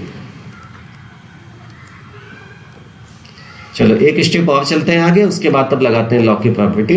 क्या करते हैं यहाँ पे एक छोटी सी लॉग की प्रॉपर्टी यूज कर लेते हैं। ये हो जाएगा स्टूडेंट्स माइनस में log x स्क्वायर हो जाएगा, ऐसा ये हो जाएगा ये, प्लस इसको आप देखिए ये तीनों जो टर्म्स है प्लस में लिखे हुए हैं, log log log, अब ये इसको लिख सकते हो log का log इंटू डी का स्क्वायर, 2 ऊपर चला जाएगा तो डी का स्क्वायर, तो सबको प्रोडक्ट के फॉर्म में लिख लो, x plus 1 into x minus 1 into D square, ये ऐसा हो गया स्टूडेंट्स। ठीक, अब क्योंकि log m, ये ध्यान से देखो log m minus log n है, तो log m minus log n क्या हो जाता है स्टूडेंट्स, ये हो जाता है log of m upon n, तो दिस अपॉन दिस हो जाएगा ये, तो x plus 1 into x minus 1 into D का स्क्वायर अपॉन, ये हो गया स्टूडेंट्स x स्क्वायर, ये आ गया इतना बड़ा सा ऐसा log के फॉर्म में, इधर का आ गया आपका राइट हैंड साइड में, ये हो गया y। अब हम लोग क्या करेंगे, दिए हुए कंडीशन को सब्स्टिट्यूट करेंगे ताकि d की वैल्यू आर्बिट्रेरी कांस्टेंट की वैल्यू आ सके। कंडीशन क्या था बच्चों, कंडीशन था now we have to substitute y is equal to 0 when x is equal to 2। Now substitute x as 2 and y as 0, so y is 0 half log x की value 2 रखो बच्चों यहां से, तो ये हो गया 2 प्लस 1 3 हो जाएगा, 2 माइनस 1 हो जाएगा 1 इंटू डी स्क्वायर, x की वैल्यू 2 रखो तो ये जो जाएगा आपका 4 हो जाएगा यहाँ पे। तो इस तरह से आ गया ये आपका 1/2 इधर गया, 0 हो गया पूरा, ये हो गया स्टूडेंट्स इधर log of 3d square by 4, 3d square upon में 4। अच्छा बच्चों यहाँ 0 का मतलब क्या हो गया, 0 का मतलब हो गया, इसको लिख सकते हो ना log ऑफ 1 लिख सकते हो आप लोग, 0 का मतलब इसको लिख सकते हो log 1, ताकि ऐसा करने से क्या होगा, हम लोग दोनों साइड्स में कंपेयर कर देंगे और डी की वैल्यू आ जाएगी। तो ये हो गया 3d स्क्वायर अपॉन में 4। अब नेक्स्ट स्टेप क्या करेंगे, लॉग हट जाएगा, यहाँ से एंटी लॉग ले लिया हम लोगों ने, taking anti log both the sides. तो ये हो जाएगा 3d स्क्वायर अपॉन में 4 इज इक्वल टू 1 हो जाएगा। इस तरह से बच्चों डी की वैल्यू यहाँ से आ गई और डी स्क्वायर की वैल्यू आ गई। डी स्क्वायर हो गया आपका 4/3, क्योंकि डी स्क्वायर की वैल्यू आपको सब्स्टिट्यूट करनी थी अपने जनरल सोल्यूशन में, जो कि जनरल सोल्यूशन आपका ये आ रखा है। तो अब इस जनरल सोल्यूशन में डी की वैल्यू सब्स्टिट्यूट कर दो। तो मैं यहीं पे लाइन ड्रॉ करके इसके बगल में आप लोग को लिख के दिखा देता हूँ उसका फाइनल आंसर। अब डी को सब्स्टिट्यूट कर दो आप 4/3 से। Now our particular solution is y is equal to 1/2 log, ये हो जाएगा बच्चों डी स्क्वायर की वैल्यू 4/3, तो मैंने लिखा 4, x प्लस 1 x माइनस 1 को मल्टीप्लाई करके एक साथ में लिखा मैंने x square minus 1 upon D की वैल्यू, क्योंकि 4/3 थी डी स्क्वायर की वैल्यू, तो डिनोमिनेटर में 3 आ गया और ये x स्क्वायर। ये ऐसा आ गया बच्चों आपका आंसर, सोल्यूशन हो गया आपका इस क्वेश्चन का। अब हम लोग नेक्स्ट क्वेश्चन सॉल्व करेंगे स्टूडेंट्स, और नेक्स्ट क्वेश्चन है आपका, नेक्स्ट में है 13th नंबर का क्वेश्चन। चलो 13th नंबर के क्वेश्चन को अब देखते हैं बच्चों हम लोग क्या है। 13th में है cos of dy by d x is equal to a लिखा हुआ है बच्चों। cos of dy by d x is equal to a और आपका कंडीशन दिया हुआ है यहाँ पे y की वैल्यू 1 है जब x की वैल्यू 0 होगी। तो ये तो आपको दिया हो, हेल्प करेगा हम लोगों को पर्टिकुलर सोल्यूशन इसका, जो आर्बिट्रेरी कांस्टेंट लास्ट में आएगा उसकी वैल्यू को फाइंड करने के लिए। तो सबसे पहले इसको सॉल्व करने के लिए बच्चों हम लोग क्या करेंगे, dy बाई डी एक्स को क्या करेंगे, सेपरेट करेंगे। जैसा कि मैंने पहले कई बार डिस्कस किया आप लोगों के साथ इस वीडियो में कि हम लोग वेरिएबल सेपरेबल वाले फॉर्म को यूज करके यहाँ पे फॉर्म कर पा रहे हैं इनके इंटीग्रल्स को, इनके इंटीग्रल्स निकाल पा रहे हैं। तो dy by d x is equal to हो जाएगा स्टूडेंट्स यहाँ से cos इनवर्स a, ये हो जाएगा cos इनवर्स a। ओके, ये क्या है, ये कोई भी रियल नंबर हो सकता है। इस तरह से अब आप इसको सेपरेट कर लो तो dy इज इक्वल टू हो जाएगा cos inverse a into dx। अब इससे इजी क्वेश्चन तो बच्चों कुछ होगा ही नहीं, ये तो बहुत सिंपल क्वेश्चन हो गया आप लोगों के लिए। अब दोनों साइड में इसको इंटीग्रेट कर दो, dy लिखो इधर इंटीग्रेट कर दो, क्योंकि cos इनवर्स से तो एक कांस्टेंट है तो इसको तो इंटीग्रेट करने का कोई टेंशन ही नहीं है आपको। ये हो जाएगा y is equal to cos inverse से, क्योंकि एक कांस्टेंट था बाहर आ गया, और 1 इंटू डी एक्स का हो जाएगा x, तो x मैंने यहाँ लिख दिया आपका x प्लस सम आर्बिट्रेरी कांस्टेंट c, एक कांस्टेंट आपका c भी आ गया। तो इस तरह से देखिए इसका जनरल सोल्यूशन तो निकल आया अभी। अब इसके जनरल सोल्यूशन को जो यहाँ निकल आया है अभी, इसको चाहो तो आप लोग और सिंपल अब क्या करेंगे, इसको वैल्यू को सब्स्टिट्यूट कर देंगे और y की वैल्यू 1 और x की वैल्यू 0 रख देंगे ताकि पर्टिकुलर सोल्यूशन निकल आए। Now put y is equal to 1 and x is equal to 0। चलो पुट कर दो, y की वैल्यू 1 आ गई, x की वैल्यू जब जैसे ही 0 किया हम लोगों ने तो ये आ गया 0 पर पार्ट। तो c की वैल्यू बच्चों यहाँ से आ गई क्या, 1 आ गई। अब c की वैल्यू जब 1 आ गई है तो वापस से इसमें सब्स्टिट्यूट कर देंगे अपने जनरल सोल्यूशन में। तो इस तरह से हम लोग का पर्टिकुलर सोल्यूशन मिल जाएगा। y इज इक्वल टू हो जाएगा स्टूडेंट्स यहाँ से, y इज इक्वल टू हो गया x cos inverse a plus 1 आ गया ये। अब इसको थोड़ा सा और सिंप्लीफाइड कर देंगे आंसर को, यहाँ पे ऐसे नहीं छोड़ते हम लोग अभी, चलो सिंप्लीफाई कर ले रहे। y minus 1 upon x is equal to हो जाएगा बच्चों क्या, यहाँ पे इज इक्वल टू हो जाएगा ये cos इनवर्स a, ऐसा हो जाएगा बच्चों। फिर से अब क्या करो आप लोग, यहाँ पे cos जो आया है आपका इसको इस साइड में भेज दो आप, तो ये हो जाएगा cos, जैसा क्वेश्चन लिखा था उसी फॉर्म में हम लोग आंसर लिख ले रहे हैं। y minus 1 upon x is equal to हो जाएगा स्टूडेंट्स ये a। ये आ गया आपका पर्टिकुलर सोल्यूशन इस क्वेश्चन का। ये हो गया आपका 13th नंबर का। चलो 14th नंबर के क्वेश्चन को सॉल्व करते हैं स्टूडेंट्स हम लोग। 14th में dy by d x is equal to y tan x दिया हुआ है। y की वैल्यू 1 होगी जब x की वैल्यू 0 सब्स्टिट्यूट करोगे। चलो करते हैं इसको। ये हो जाएगा students 1 upon y into d y is equal to tan x dx। अब क्या करें स्टूडेंट्स, हम लोग दोनों साइड में इसको कर लेते हैं, इंटीग्रेशन का साइन लगा देते हैं। 1 upon y d y is equal to integration of tan x into d x हो गया ये। अब क्या करेंगे, दोनों साइड में इंटीग्रेट करेंगे तो 1 बाई वाई का हो गया स्टूडेंट्स ये log y is equal to tan x का हो जाएगा log of sec x plus arbitrary constant एक आ गया आपका c आ गया। अब दिए हुए कंडीशन को हम लोग पुट करेंगे यहाँ पे स्टूडेंट्स, तो दिए हुए कंडीशन को जब पुट करेंगे तो log ऑफ 1 हो जाएगा ये, फिर log 1 की वैल्यू 0 रख देना आप लोग, फिर हो जाएगा ये बच्चों ये log ऑफ sec 0, sec 0 क्या हो जाएगा बच्चों, sec 0 की वैल्यू हो जाएगी आपकी 0 हो जाएगी, log ऑफ sec 0 आपका हो जाएगा यहाँ पे, फिर से इसकी वैल्यू को आप सब्स्टिट्यूट कर सकते हो बच्चों यहाँ से, है ना। तो sec 0 की वैल्यू 0 हो जाएगी आपकी, तो मैंने लिख दिया यहाँ पे sec 0 लिखा बच्चों ऐसा, है ना। तो sec 0 की वैल्यू क्या होती है बच्चों, sec 0 की वैल्यू 1 हो जाएगी ना, क्योंकि cos 0 की वैल्यू क्या होती है 0 होती है, तो sec 0 की वैल्यू हो जाएगी 1 यहाँ पे, प्लस c log 1 0। अच्छा log sec 0 की वैल्यू स्टूडेंट्स हो गई 1, log 1 की वैल्यू फिर से 0 हो जाएगी, तो 0 is equal to 0 plus c, so c is what, c is nothing but 0 again, तो c भी अपने आप 0 हो गया यहाँ से। तो अब c की वैल्यू 0 रख दो, आपको मिल गया आपका पर्टिकुलर सोल्यूशन। तो आ गया क्या पर्टिकुलर सोल्यूशन हो गया बच्चों, log y is equal to log sec x। अब दोनों साइड में आप ले लो एंटी लॉग ले लो, तो एंटी लॉग जब लोगे taking anti log both the sides, y is equal to हो गया आपका फाइनल आंसर आ गया, सोल्यूशन आ गया आपका पर्टिकुलर sec x। ये हो गया आपका क्वेश्चन नंबर 14 भी सॉल्व। अब क्वेश्चन नंबर 15 से बच्चों 11 से लेके 14 तक के क्वेश्चंस में हम लोगों को क्या करना था, पर्टिकुलर सॉल्यूशंस निकालने थे।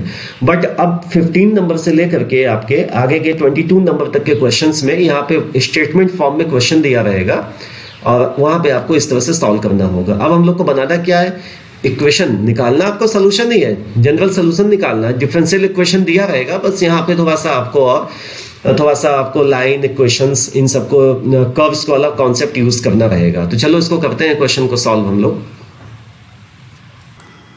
आइए फिर सॉल्व करते हैं इस क्वेश्चन को हम लोग, इसका सोल्यूशन करते हैं अभी हम लोग। सोल्यूशन में y डैश मतलब जो डिफरेंशियल इक्वेशन आपका दिया हुआ is equal to e raise to the power x sin x है। y डैश का मतलब क्या, y प्राइम का मतलब क्या बच्चों, ये हो गया dy by d x, first order derivative है ये, is equal to e to the power x sin x। Concept वही है अपना, x के फंक्शंस को dx के साथ, y के फंक्शंस को dy के साथ सेपरेट करेंगे, तो dy is equal to e to the power x sin x into dx हो गया इधर लेफ्ट हैंड साइड में। अब क्या करेंगे स्टूडेंट्स, दोनों साइड में हम लोग इंटीग्रेशन का साइन लगाएंगे, तो ये हो जाएगा integral of dy, integration of dy is equal to integration of e to the power x sin x into dx। अच्छा बच्चों, इसका इंटीग्रेशन जो होता है हम लोगों ने इंटीग्रेशन के चैप्टर में अलग से इस पे इंटीग्रेशन बाय पार्ट पे किया हुआ है, ये आपके एक्सरसाइज का एक क्वेश्चन है। फिर से इसको चलो जैसे वहां पे किए थे बिल्कुल ऐसे ही यहाँ पे भी इसको फिर से हम लोग क्या करते हैं, इंटीग्रेट करते हैं। तो अभी यहाँ पे हो जाएगा बच्चों ये y हो जाएगा इस साइड। अब इसको ना हम लोगों ने मान लिया है आई एज्यूम कर लिया, क्या ले लिया इसको आई, तो मैंने लिख दिया यहाँ पे let I is equal to integration of e to the power x sin x with respect to the x, ऐसा। तो चलो अलग से इसको हम लोग कर लेंगे इंटीग्रेट, उसके बाद वापस ले आके इसके वैल्यू को यहाँ सब्स्टिट्यूट कर देंगे, तो अपना एक जनरल सोल्यूशन मिल जाएगा। फिर इस कंडीशन को सेटिस्फाई करेंगे, कब आपका पास हुआ है 0,0 से, तो फिर आपका पर्टिकुलर सोल्यूशन आ जाएगा। तो इंटीग्रेशन बाय पार्ट लगाते हैं। इंटीग्रेशन बाय पार्ट लगाने के लिए first function second function decide करना है आपको। चलिए डिसाइड किया हम लोगों ने, ये फर्स्ट फंक्शन हुआ मेरा, ये हुआ मेरा सेकंड फंक्शन। तो चलिए i इज इक्वल टू यहाँ पे लिखते हैं first function sin x into integration of second function with respect to x minus integration of derivative of the first function, तो sin x का डेरिवेटिव हो जाएगा cos x into integral of the second function, तो इसका हो जाएगा e to the power x का integral हो जाएगा बच्चों e to the power x हो जाएगा इंटू dx हो गया। अब यहाँ पे बच्चों फिर से आपको लगाना होगा इंटीग्रेशन बाय पार्ट। चलिए पहले इसको तो कर लेते हैं, e to the power x का इंटीग्रल हो गया e to the power x, तो e to the power x sin x आ गया ये, माइनस अगेन यहाँ पे आपको लगाना होगा इंटीग्रेशन बाय पार्ट। तो फर्स्ट फंक्शन और सेकंड फंक्शन फिर से चूज करना है आपको। तो फर्स्ट फंक्शन किसको चूज करोगे बच्चों, फर्स्ट फंक्शन हम लोग चूज करेंगे किसको, इस बार फर्स्ट फंक्शन बना लेते हैं हम लोग अपना cos x को, और सेकंड फंक्शन चूज कर लेते हैं, नहीं फर्स्ट फंक्शन लास्ट टाइम हम लोगों ने किसको बनाया था sin x को ना, तो इस बार फर्स्ट फंक्शन बना लेते हैं e to the power x को बना लेते हैं बच्चों। तो चलो बना के दिखाता हूं मैं। फर्स्ट फंक्शन मैंने बना लिया आपका इसको, और सेकंड फंक्शन मैंने ले लिया cos x को। तो चलो करते हैं। First function as it is लिख लिया हम लोगों ने यहाँ पे, और सेकंड फंक्शन का कर लेंगे क्या, इंटीग्रल निकाल लेंगे। तो ये हो जाएगा cos x dx, ये हो जाएगा बच्चों यहाँ से। अब cos x का, क्योंकि बच्चों जब इंटीग्रल निकालोगे आप तो वो पॉजिटिव में ही रहेगा, फिर दोनों साइड से पॉजिटिव पॉजिटिव कैंसिल होने लगेगा। इसका मतलब आपको केयरफुली ध्यान देना है, इसलिए मैंने ऐसा करके दिखाया आपको। देखिए यहाँ पे माइनस का साइन लगा है, तो अंदर से जो इंटीग्रेशन बाय पार्ट की वजह से यहाँ पे माइनस आएगा, तो माइनस माइनस प्लस हो जाएगा यहाँ पे। वहां पे जब प्लस हो जाएगा और cos भी आपका प्लस में आएगा तो फिर काम नहीं बनेगा आपका। तो इसलिए हम लोग को यहाँ पे थोड़ा कर देते हैं चेंजेस, और फर्स्ट फंक्शन और सेकंड फंक्शन को इंटरचेंज कर देते हैं। ये कर लेते हैं इसको हम लोग फर्स्ट फंक्शन, और इसको ले लेते हैं सेकंड फंक्शन। ठीक, तो इसको करेंगे डिफरेंशिएट, इसको करेंगे आप लोग इंटीग्रेट। तो जिसको डिफरेंशिएट करना है उसको ऐसे ही लिख लिया हम लोगों ने, और जिसको इंटीग्रेट करना है उसको यहाँ पे एक बार इंटीग्रल के फॉर्म में। हाँ चलो, माइनस का साइन लगाया मैंने, क्योंकि माइनस लगता है इंटीग्रेशन बाय पार्ट के सेकंड पार्ट में आपका, और क्योंकि बाहर माइनस पहले से लगा हुआ है तो बच्चों ये हो जाएगा plus integral of cos x का, जो मतलब फर्स्ट फंक्शन है उसका क्या लिखोगे आप, उसका लिखोगे आप डेरिवेटिव। तो cos x का हो जाएगा माइनस साइन x। अब समझ आया बच्चों क्यों किया था मैंने ऐसे इंटरचेंज आपस में फर्स्ट फंक्शन और सेकंड फंक्शन, क्योंकि अगर मेरा सेकंड फंक्शन ये होता तो ये पॉजिटिव का ही साइन रह जाता, फिर काम नहीं बनता आपका, क्योंकि इधर भी आई इधर आने वाला, इधर भी आई है, देखते रहिएगा भी आप लोग। हाँ चलिए, फर्स्ट फंक्शन का डेरिवेटिव और सेकंड फंक्शन का एंटी डेरिवेटिव, ये हो जाएगा e to the power x into dx। अब जरा बच्चों ध्यान से देखो, ये जो i लिखा हुआ था वही तो i फिर से आ गया, e to the power x sin x dx, e to the power x sin x dx। Minus का साइन है यहाँ पे, तो इस माइनस की वजह से यहाँ पे माइनस लगा देंगे चलो हम लोग। तो यहाँ पे ये ध्यान से देखो क्या हो गया, i इज इक्वल टू हो गया e to the power x sin x minus e raise to the power x, इसका इंटीग्रल cos x माइनस में ये पूरा क्या हो गया बच्चों, ये आई हो गया। अब यही मैं बोल रहा था, अगर ये प्लस में आई आता तो आई से आई कैंसिल हो जाता आपका। तो अब इस आई को इधर लेकर क्या हो गया आप लोग, तो ये हो जाएगा 2i e raise to the power x आपने कॉमन ले लिया, ब्रैकेट के अंदर बचा यहाँ पे sin x minus cos x। अच्छा बच्चों, कांस्टेंट भी आ गया है तो कांस्टेंट भी लिखते चलो आप लोग। आर्बिट्रेरी कांस्टेंट c आ गया, आर्बिट्रेरी कांस्टेंट c आ गया यहाँ से। अब i की वैल्यू बच्चों क्या आ गई, यहाँ से i की वैल्यू आ गई e to the power x upon में 2 ब्रैकेट के अंदर sin x minus cos x plus इसको c डैश बना दो। अब c डैश अपॉन 2 हो जाएगा, c नया कांस्टेंट हो जाएगा, कांस्टेंट अपॉन कांस्टेंट, कांस्टेंट ही रह जाएगा एक। अब यहाँ पे हम लोग i की वैल्यू को सब्स्टिट्यूट कर देंगे तो अपना जनरल सोल्यूशन बच्चों मिल जाएगा। तो जनरल सोल्यूशन आ गया अपना y is equal to e to the power x upon 2 bracket के अंदर sin x minus cos x plus में c। अब दिए हुए कंडीशन को चलो पुट कर देते हैं, क्योंकि लिखा हुआ है जो कर्व आपको मिलेगा, ये कर्व पास हो रहा है 0,0 से, कोऑर्डिनेट्स उसके पास हो रहे हैं, ओरिजिन से पास हो रहा है। Now put x is equal to 0, y is equal to 0। चलो पुट करते हैं, ये 0 हो गया राइट लेफ्ट हैंड साइड आपका, e टू दी पावर 0 की वैल्यू हो जाएगी 1, तो ये हो गया 1/2। साइन 0 की वैल्यू बच्चों हो जाएगी यहाँ पे 0, माइनस cos 0 की वैल्यू हो जाएगी बच्चों यहाँ से 1, ये आ गया ऐसा। तो c माइनस हाफ, इस तरह से c की वैल्यू आ गई बच्चों यहाँ से प्लस में हाफ। तो c की वैल्यू को अब हम लोग कर देंगे यहाँ से सब्स्टिट्यूट, अब अपना आंसर आ गया, पर्टिकुलर सोल्यूशन अपना मिल गया बच्चों। चलो लिख लेते हैं पर्टिकुलर सोल्यूशन क्या हो गया। तो y इज इक्वल टू आ गया 1/2 e to the power x sin x minus cos x plus c की वैल्यू हाफ, तो c की वैल्यू हाफ सब्स्टिट्यूट कर दो स्टूडेंट्स, हाफ कॉमन ले लो तो हाफ चला 2 इधर मल्टीप्लाई हो जाएगा, ये तो हो जाएगा इधर 2y is equal to e to the power x sin x minus cos x plus 1। अब 1 को इधर ट्रांसपोज कर लो, 2y minus 1 is equal to e to the power x bracket के अंदर sin x minus cos x। ये आपका आ गया एक पर्टिकुलर सोल्यूशन दिए हुए डिफरेंशियल इक्वेशन का। अब हम लोग नेक्स्ट क्वेश्चन करते हैं बच्चों। नेक्स्ट में for the differential equation xy into dy by dx, तो डिफरेंशियल इक्वेशन अपना क्या दिया हुआ है, ये है x y d y by d x is equal to x plus two into y plus two. ये डिफरेंशियल इक्वेशन है। अब ये जो फैमिली ऑफ कर्व से मिलने वाला सॉल्व करके जनरल सोल्यूशन, वो कर्व कहां से पास होगा? इस पर्टिकुलर पॉइंट से पास होगा जिसके कोऑर्डिनेट्स दिए हुए हैं। तो मतलब x की वैल्यू ये दी हुई है और y की वैल्यू दी हुई है, तो हो गया बिल्कुल वैसा ही जैसे इसके पहले हम लोगों ने 11 से लेकर 14 तक के क्वेश्चंस लगाए हैं। x की वैल्यू सब्स्टिट्यूट करेंगे, y की वैल्यू सब्स्टिट्यूट करेंगे, तो अपना आर्बिट्रेरी कांस्टेंट जो c आएगा उसकी वैल्यू मिल जाएगी आपको। तो चलो पहले इसको करते हैं, इसको सॉल्व करते हैं इस डिफरेंशियल इक्वेशन को। तो ये हो जाएगा students y upon y plus two into d y is equal to x plus two upon x into d x. अब इसके न्यूमरेटर को लिख सकते हो बच्चों y plus two minus two upon में y plus two into d y is equal to, ये हो जाएगा बच्चों 1 plus two upon x into d x हो गया ये। और ये हो जाएगा students 1 minus two upon y plus two d y is equal to d x plus bracket open कर दिया हम लोगों ने 2 upon x into d x, है ना बच्चों। अब क्या कर दो, दोनों साइड में इंटीग्रेट करना है, या इंटीग्रेट करने से पहले और ब्रैकेट ओपन करके सिंप्लीफाई कर लो। ब्रैकेट ओपन कर दो तो ये हो जाएगा d y minus 2 upon y plus two into d y is equal to d x plus 2 upon x into d x.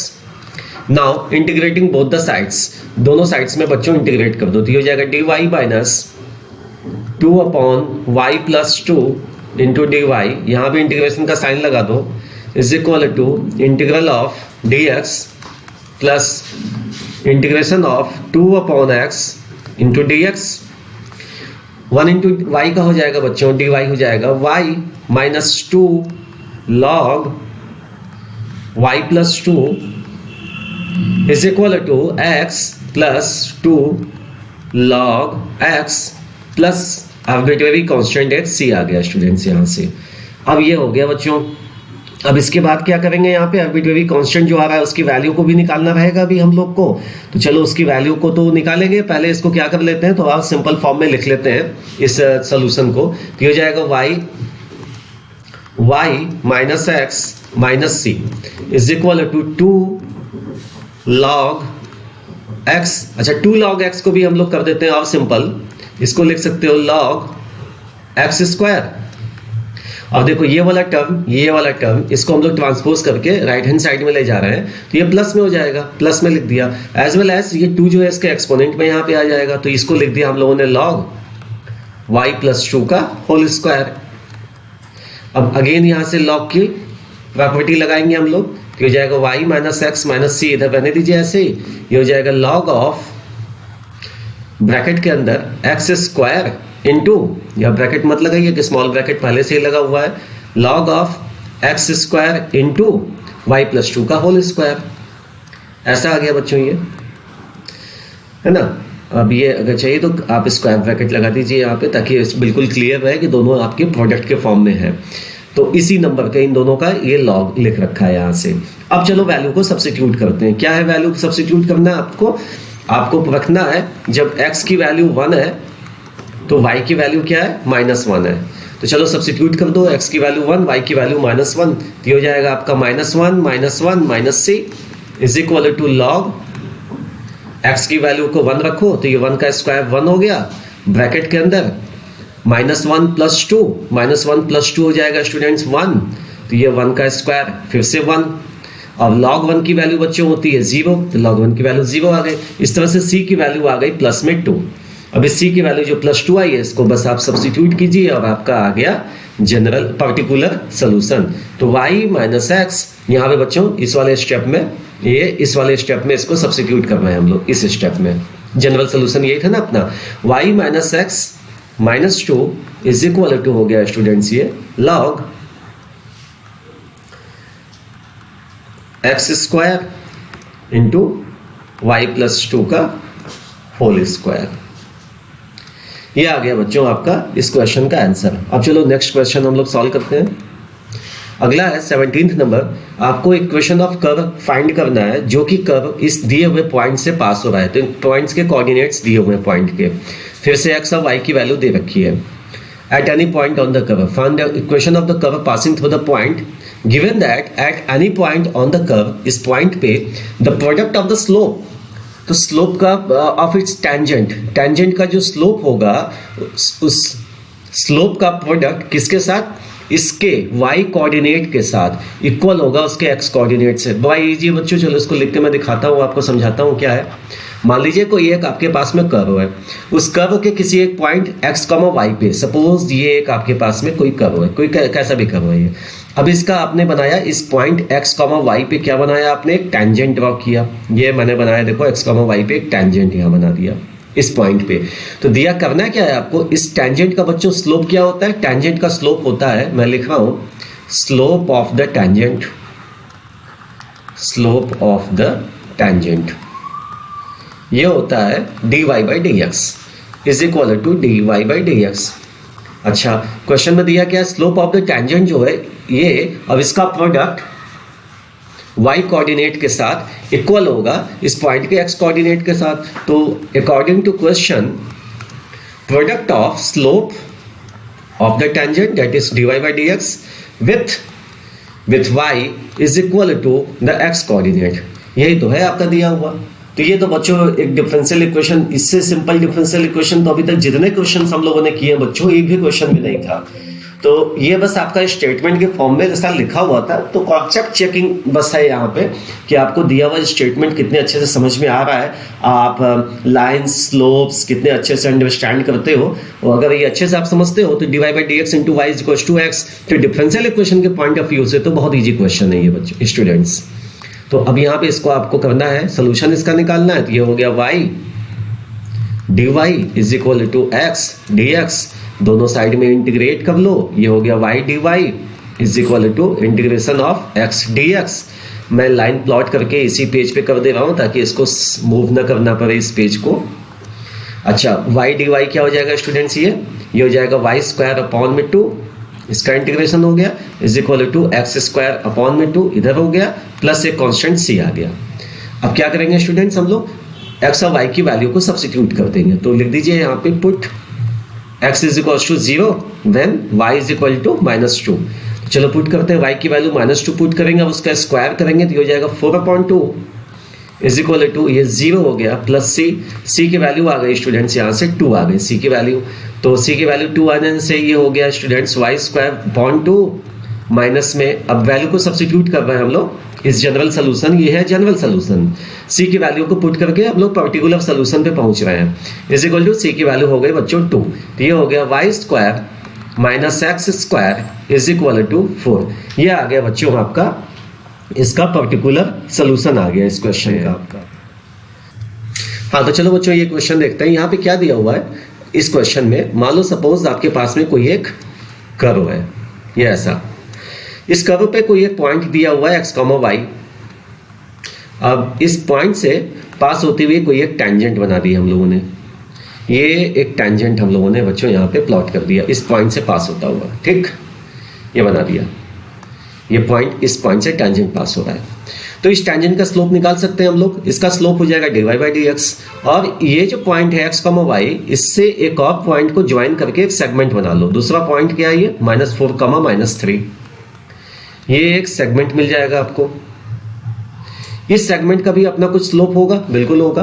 तो इन दोनों स्लोप्स के बीच में रिलेशन दिया है, जो टेंजेंट का स्लोप है इस सेगमेंट के स्लोप का डबल है। ऐसा यूज करते हुए आपको एक डिफरेंशियल इक्वेशन बनाना रहेगा, फिर उस डिफरेंशियल इक्वेशन को सॉल्व करके इस कर्व का इक्वेशन बताना होगा। अब ये जो कर्व है वो पास हो रही है -2, -1, इसके हेल्प से आपका जो जनरल सोल्यूशन आएगा डिफरेंशियल इक्वेशन का, इस वाले पॉइंट के हेल्प से उसका पर्टिकुलर सोल्यूशन निकल आएगा। तो सबसे पहले हम लोग यहाँ क्या लिखेंगे बच्चों, यहाँ लिखेंगे हम लोग slope of the tangent, slope of the tangent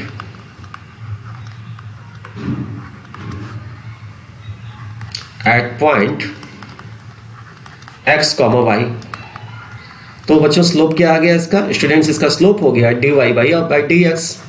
अब लिखेंगे हम लोग slope of the segment, slope of the segment, कौन सी सेगमेंट? ऑफ द सेगमेंट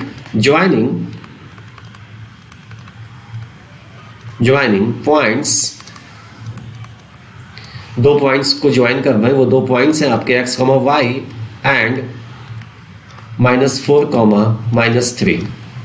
क्या हो जाएगा स्टूडेंट्स इसका स्लोप? इसका फार्मूला लगाएंगे हम लोग y2 - y1 upon x2 - x1। तो इसका स्लोप हो गया स्टूडेंट्स y + 3 अपॉन x + 4। अच्छा चलो, अब दोनों के स्लोप आ गए, तो अब लिखेंगे हम लोग अकॉर्डिंग टू द क्वेश्चन। क्या है क्वेश्चन में? अकॉर्डिंग क्वेश्चन में दिया हुआ है कि slope of the tangent that is dy/dx, ये है 2 times of the slope of the segment. तो ये हो गया 2 times of y + 3 upon x + 4। इस तरह से हम लोगों ने एक डिफरेंशियल इक्वेशन बना लिया। अब इस डिफरेंशियल इक्वेशन को सॉल्व करते हुए सबसे पहले इसका जनरल सोल्यूशन निकालेंगे, तब उसके बाद भी इसका पर्टिकुलर सोल्यूशन निकालेंगे स्टूडेंट्स हम लोग।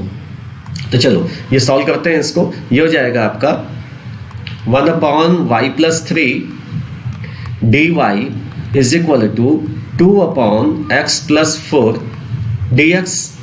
अब दोनों साइड में बच्चों इसको इंटीग्रेट कर देंगे हम लोग, तो ये हो जाएगा 1 upon y + 3 into dy is equal to integration of 2 upon x + 4 into dx।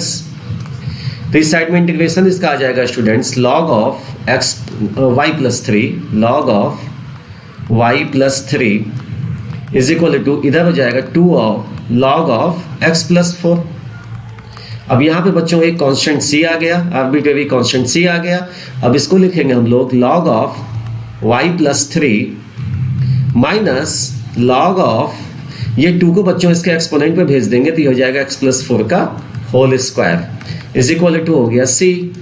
अब क्या करेंगे बच्चों, यहाँ पे log की प्रॉपर्टी हम लोग यूज करेंगे, और ये हो जाएगा log of y + 3 upon x + 4 का होल स्क्वायर हो जाएगा, ये इज इक्वल टू c हो गया। अब क्योंकि log का जो बेस है वो e पे है, नेचुरल log है आपका ये, तो ये बन जाएगा y + 3 अपॉन x + 4 का whole square is equal to e⁻c। अब क्योंकि c भी कांस्टेंट e भी कांस्टेंट है, तो नया कांस्टेंट k लिख लिया हम लोगों ने बच्चों यहाँ से। तो अब मेरा आया y + 3 is equal to some constant k x + 4 का होल स्क्वायर। ये आ गया बच्चों आपका जनरल सोल्यूशन। अब इस जनरल सोल्यूशन के हेल्प से हम लोग पर्टिकुलर सोल्यूशन निकालेंगे। जो कंडीशन दिया है उसको पुट करेंगे। क्या कंडीशन दिया है? पुट x = -2 व्हेन y = -1, ऐसा दिया हुआ है। चलिए पुट कर देते हैं। y की वैल्यू -1 रखेंगे तो ये आपका लेफ्ट हैंड साइड 2 हो गया। k x की वैल्यू जब -2 रखोगे आप, तो -2 + 4 हो जाएगा +2, तो ये हो जाएगा स्क्वायर इसका। तो बच्चों यहाँ से k की जो वैल्यू आ गई, क्योंकि ये 4 हो गया, तो ये आ गया आपका 1/2। अब k की वैल्यू 1/2 सब्स्टिट्यूट कर दीजिए, तो आपका मिल गया यहाँ पे क्या, आपका मिल गया ये एक पर्टिकुलर सोल्यूशन आ गया डिफरेंशियल इक्वेशन का। मतलब जो कर्व की हम लोग बात कर रहे थे वो यही है कर्व आपका, इज इक्वल टू 1/2 x + 4 का होल स्क्वायर हो गया। तो ये बच्चों हो गया हम लोग का ये क्वेश्चन सॉल्व। अब चलो हम लोग नेक्स्ट क्वेश्चन को सॉल्व करते हैं। अपने 19th नंबर का क्वेश्चन देखते हैं बच्चों। अब 19th में है the volume of A spherical balloon being inflated. ठीक है, इसको इन्फ्लेशन कर रहे हैं उसमें हम लोग, तो एयर उसमें पंप कर रहे हैं हम लोग। Changes at constant rate if it's initial radius is 3 units after 3 seconds. पहले उसका रेडियस जो 3 यूनिट था, कितने टाइम पे? t = 0 पे। फिर t = 3 सेकंड्स पे इसका जो रेडियस है वो 6 यूनिट हो गया। तो बताओ इसका रेडियस कितना होगा t सेकंड बाद। इसका मतलब बच्चों हम लोगों को क्या है कि एक सोल्यूशन निकालना होगा डिफरेंशियल इक्वेशन का, मतलब एक फंक्शन बनाना होगा रेडियस r के लिए, जो कि इसमें t पे वो डिपेंड करेगा। तो r का एक फंक्शन बनाना है, जैसे y का फंक्शन होता है x में, वैसे r का फंक्शन बनाना है आपको रेडियस का t के टर्म्स में, टाइम के टर्म्स में रेडियस का फंक्शन बनाना रहेगा। तो चलो डिफरेंशियल इक्वेशन का मैजिक देखते हैं यहाँ पे, और कैसे इसको सॉल्व करेंगे वो भी देखते हैं हम लोग। डिफरेंशियल इक्वेशन के हेल्प से कैसे इस क्वेश्चन का हम लोग पूरा फंक्शन बना सकते हैं, पता लगा सकते हैं कि कब कितना रेडियस कितने टाइम पे कैसे चेंज होगा। तो सबसे पहले बच्चों यहाँ पे सोल्यूशन करेंगे इसका, अब लिखेंगे स्फेरिकल बलून का वॉल्यूम के लिए हम लोग, क्योंकि यहाँ लिखा है उसका जो बलून का वॉल्यूम है वो कांस्टेंट रेट पे चेंज हो रहा है, तो let volume of balloon, spherical balloon of radius r b v। ये कैपिटल V इसका वॉल्यूम ले लिया बलून का जिसका रेडियस r है। तो क्योंकि इसका जो चेंज इन वॉल्यूम दिया हुआ है कांस्टेंट रेट से चेंज हो रहा है, तो चेंज इन वॉल्यूम बच्चों हम लोग लिखेंगे dv/dt। इसका रेट जो है कांस्टेंट है, यहाँ पे क्या है where k is constant, where k is constant, k constant है यहाँ पे, ठीक। तो अब क्या हो जाएगा d/dt लिखेंगे और वॉल्यूम की जो वॉल्यूम है क्योंकि स्फेरिकल बलून है बच्चों यहाँ पे, तो ये हो जाएगा 4/3 स्फीयर का वॉल्यूम का फार्मूला πr³ लिखेंगे, 4/3 πr³ इज इक्वल टू हो गया ये बच्चों k हो गया। तो 4/3 पाई क्योंकि कांस्टेंट है इसको बाहर लिख लो, और इसको लिखेंगे क्योंकि r के रिस्पेक्ट में डिफरेंशिएट करना चाहते हैं तो d/dr लिखेंगे इंटू r³। अब dr क्योंकि डिनोमिनेटर में आपने लिखा है तो न्यूमरेटर में भी मल्टीप्लाई करना होगा, dr/dt इज इक्वल टू हो गया k लिख दिया बच्चों हम लोगों ने। अब d/dr ऑफ r³ क्या हो जाएगा बच्चों, ये हो जाएगा 3r², तो ये हो जाएगा 3r², डिफरेंशिएशन इसका into 4/3 pi into dr/dt is equal to बच्चों आ गया ये k आ गया, ठीक है बच्चों। अब क्या होगा यहाँ से 3 से 3 देखो कैंसिल हो गया और ये बच गया आपका 4 pi r² dr is equal to k dt। बन गया बच्चों एक डिफरेंशियल इक्वेशन। अब इस डिफरेंशियल इक्वेशन को हम लोग करेंगे सॉल्व और हम लोग का आ जाएगा, क्या आ जाएगा बच्चों, डिफरेंशियल इक्वेशन को सॉल्व करने से एक पर्टिकुलर सोल्यूशन आ जाएगा। तो रेडियस r के टर्म्स में रेडियस r का एक फंक्शन मिलेगा टाइम t के टर्म्स में, टाइम t है यहाँ पे आपका। तो चलो इसको हम लोग क्या करेंगे, इंटीग्रेट करेंगे दोनों साइड्स में। तो इसको इंटीग्रेशन का साइन लगाते हैं हम लोग, अभी इंटीग्रेशन करते हैं। 4 पाई मैंने पहले ही बाहर लिख लिया क्योंकि कांस्टेंट है, r² into dr is equal to k integration of dt।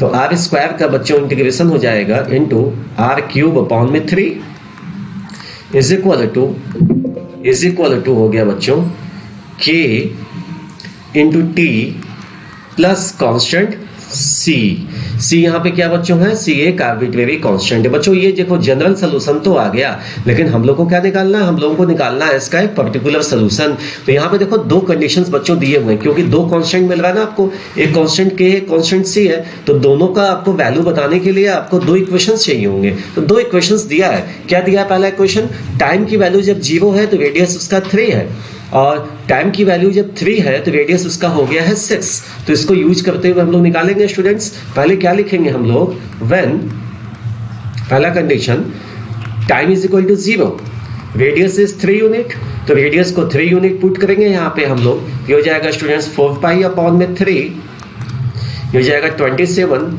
Is equal to ये हो गया आपका k इंटू 0 प्लस c। इस तरह से बच्चों यहाँ से c की वैल्यू हम लोगों ने निकाल ली। c की वैल्यू आ जाएगी स्टूडेंट्स यहाँ से आपका 36 पाई, c की वैल्यू आ गई 36 पाई। अब हम लोग दूसरा कंडीशन यूज करेंगे, क्या था दूसरा condition, after 3 seconds when t is equal to 3 radius is 6, तो रेडियस को 6 पुट किया हम लोगों ने बच्चों यहाँ से, तो ये बन जाएगा आपका 4 पाई इंटू, ये कंडीशन यहाँ जनरल सोल्यूशन में पुट कर रहे हैं, t और r की वैल्यू 4 पाई इंटू r³, तो 6 का क्यूब अपॉन में 3 इज इक्वल टू बच्चों kt है ना, kt, तो k और t की वैल्यू 3 रख दो, तो 3k प्लस c की वैल्यू क्योंकि 36 पाई आई है तो c की वैल्यू 36 पाई हम लोगों ने यहाँ पे बच्चों सब्स्टिट्यूट कर दी। अब इसको सॉल्व करेंगे बच्चों पूरा हम लोग, और k की वैल्यू मिल जाएगी यहाँ से सॉल्व करके। अब सॉल्व करने में तो सब आप बच्चों एक्सपर्ट हो, तो इसको सॉल्व कर लो आप लोगों ने, और k की वैल्यू आ गई 84 पाई। इस तरह से बच्चों हम लोगों ने c और k दोनों की वैल्यूज निकाल ली। तो अब c और k दोनों की वैल्यूज जो हम लोगों ने निकाली है अपने इस जनरल सोल्यूशन में पुट कर देंगे, तो हम लोग का क्या मिल जाएगा बच्चों, यहाँ पे हम लोग का यहाँ पे मिल जाएगा पर्टिकुलर इसका एक आंसर मिल जाएगा, पर्टिकुलर सोल्यूशन मिल जाएगा। तो पर्टिकुलर सोल्यूशन के लिए हम लोग यहाँ पे इसको पुट कर देते हैं। चलिए मैंने एक बॉक्स बनाया, क्रिएट किया, इस बॉक्स में हम लोग अपने आंसर को लिख लेते हैं, अपने पर्टिकुलर सोल्यूशन को। तो बच्चों यहाँ पे आ गया, पुट कर दीजिए k और c की वैल्यू पुट कर दीजिए, तो ये मिल जाएगा आपका 4 पाई/3 r³ इज इक्वल टू के की वैल्यू 84, तो 84 पाई प्लस सी की वैल्यू क्या आई 36 पाई, सी की वैल्यू क्या, सॉरी 84, यहाँ पे बच्चों टी भी तो लगाना रहेगा ना, के की value 84 pi into t plus सी की वैल्यू लिखा हम लोगों ने 36 पाई, ये सी की वैल्यू रख दिया हम लोगों ने 36 पाई। लेकिन बच्चों अभी काम यहाँ पे खत्म नहीं हुआ है, अभी भी आपको करना रहेगा यहाँ पे, इसको आप सिंप्लीफाई कर सकते हैं हम लोग, तो चलो सिंप्लीफाई कर लेते हैं इसको। 4 pi r cube is equal to हो जाएगा बच्चों यहाँ से अब हम लोग क्या कर सकते हैं, इसमें से 4 पाई आप कॉमन ले सकते हो 3 से मल्टीप्लाई करते हुए, तो 3 से मल्टीप्लाई भी कर दो यहाँ पे पहले, तो ये बच्चों ये हो जाएगा 3 ब्रैकेट में 84 पाई टी प्लस 36 पाई। अब फर्दर यहां से क्या करना है स्टूडेंट्स, हम लोगों को 4 पाई यहां से कॉमन ले लेना है, 4 पाई यहां से कॉमन ले लिया, और ब्रैकेट में बचेगा ये 63 टी प्लस 27 हो गया बच्चों, यहां से 4 पाई कॉमन लेने के बाद में ऐसा, अब 4 पाई से 4 पाई दोनों साइड्स में हो गया बच्चों कैंसिल, ये कर दिया हम लोगों ने, कैंसिल कर दिया इसको, तो आर क्यूब की वैल्यू आ गई स्टूडेंट्स यहां से 63t प्लस में 27, तो निकालना तो था हम लोग को, रेडियस का फंक्शन बनाना था टी में, तो टी में बन गया देखो रेडियस का फंक्शन, दोनों साइड में हम लोगों ने क्यूब रूट ले लिया, तो 63t plus 27 to the power 1/3, ये आ गया बच्चों अपना फाइनल सोल्यूशन। अब हम लोग करेंगे नेक्स्ट क्वेश्चन, नेक्स्ट में 20th नंबर में है बच्चों यहाँ पे, in a bank principal increases continuously at the rate of 5% per year. Principal को हम लोग किससे डिनोट करते हैं, प्रिंसिपल अमाउंट को हम लोग पी से डिनोट करते हैं, तो प्रिंसिपल अमाउंट के इंक्रीज होने का जो रेट दिया हुआ है वो 8% है पर ईयर, तो आपको वैल्यू बतानी है आर की, if 100 rupees doubles itself in 10 years, तो कितना रेट ऑफ इंटरेस्ट होगा एक्चुअली वो, जब 100 रुपीज डबल हो जा रहा है कितने साल में, 10 ईयर्स में। तो सबसे पहले आर की वैल्यू बताने के लिए बच्चों हम लोग को आर का एक फंक्शन बनाना होगा टाइम टी के रिस्पेक्ट में, टाइम टी के फॉर्म में एक फंक्शन आर की वैल्यू बनाएंगे, तो इसके लिए पहले डिफरेंशियल इक्वेशन चाहिए होगा, तो चलो पहले क्या करेंगे, डिफरेंशियल इक्वेशन बनाएंगे, फिर उस डिफरेंशियल इक्वेशन को फॉर्म करके हम लोग उसको सॉल्व करेंगे, उसका जनरल सोल्यूशन निकालेंगे, फिर जनरल सोल्यूशन से पर्टिकुलर सोल्यूशन पे पहुंचेंगे, फिर उस पर्टिकुलर सोल्यूशन के हेल्प से हम लोग क्या करेंगे, आपकी वैल्यू को निकाल पाएंगे कि आपकी वैल्यू क्या आ रही है। चलो यहां तक करना है काम आपको, तो है बहुत क्वेश्चन बेटा, बहुत सिंपल बच्चों। हम लोग क्या करेंगे, पहले कुछ टर्म्स हम लोग एज्यूम कर लेते हैं, क्या ले लेते हैं, लेट पी टी, जो टर्म्स यूज करने वाले हैं उनको हम लोग यहां पे डिमॉन्स्ट्रेट कर दे रहे हैं, लिख दे रहे हैं कि क्या क्या है वो, एंड आर क्या रिप्रेजेंट करेंगे ये, एंड आर रिप्रेजेंट, पी बच्चों क्या रिप्रेजेंट करेगा, principal amount, represent principal amount, T क्या रिप्रेजेंट करेगा बच्चों, टाइम, एंड आर क्या रिप्रेजेंट करेगा, rate of interest, rate of interest, या rate at which the principal amount is increasing, तो रेट ऑफ इंटरेस्ट को ये इंक्रीज करेगा। अब ये क्योंकि बच्चों क्वेश्चन में दिया हुआ है कि पी की जो वैल्यू है वो इंक्रीज कर रही है, तो dp by d T increase करने के लिए, चेंज का रेट निकालने के लिए डीपी बाई डी टी करेंगे, किस रेट से इंक्रीज कर रही है, आर परसेंट के रेट से, तो आर परसेंट का मतलब बच्चों फ्रैक्शन में क्या हो जाएगा, ये आर अपॉन 100 पर ईयर के फॉर्म में ये इंक्रीज हो रही है पर ईयर, तो चेंज अगर पर ईयर के फॉर्म में हो रहा है तो आपको डीपी बाई टी टी की वैल्यू हम लोगों ने लिख लिया बच्चों यहाँ से, क्योंकि डीपी बाई टी टी आपका पर ईयर के फॉर्म में चेंज हो रहा है, किसके क्या चीज चेंज हो रहा है, आपका पी चेंज हो रहा है, प्रिंसिपल अमाउंट चेंज हो रहा है, तो dp by d t is equal to हो जाएगा आर परसेंट ऑफ पी।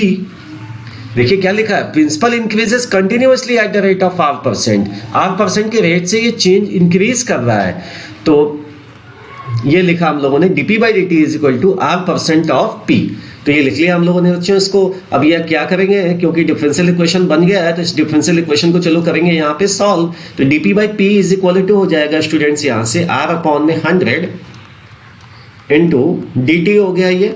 अब क्या करेंगे, दोनों साइड में इंटीग्रेट कर देंगे, तो आप लोग लिख दीजिए इसको integrating both the sides, integrating both sides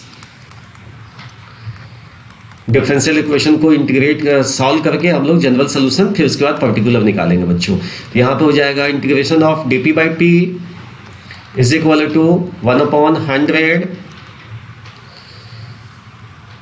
into r integration of dt। बच्चों आर क्या रेट ऑफ इंटरेस्ट तो कांस्टेंट है ना, जो भी जिस रेट से वो इंक्रीज कर रहा है प्रिंसिपल अमाउंट वो तो कांस्टेंट है, वो तो वेरिएबल है नहीं, इसलिए उसको बाहर ले लिया हम लोगों ने। 1/p का बच्चों हो जाएगा ये log of p is equal to r t upon में 100। अब ये t कहां से आ गया बच्चों 1 इंटू डी टी, तो 1 का जब इंटीग्रेशन किया तो t आ गया प्लस कांस्टेंट k आ गया बच्चों यहाँ से, अब है ना बच्चों। तो ये आ गया ऐसा। अब यहाँ पे इसको हम लोग लिख सकते हैं बच्चों p इज इक्वल टू, ये log हटाया हमने तो ये लिखा हम लोगों ने e to the power r t upon 100 plus में कांस्टेंट k लिख दिया। ठीक बच्चों, अब क्या दिया हुआ था यहाँ पे, कुछ दिया हुआ इंफॉर्मेशन है, चलो उसको यूज करते हैं। क्या दिया हुआ इंफॉर्मेशन है आइए दिखाता हूं मैं आपको क्वेश्चन फिर से, इसके बाद समझाता हूं। यहाँ पे बच्चे दिया है find the value of r if 100 rupees doubles in itself in 10 years. 100 rupees 10 साल में डबल हो जा रहा है, मतलब कितना हो जाएगा 200 रुपीज हो जाएगा।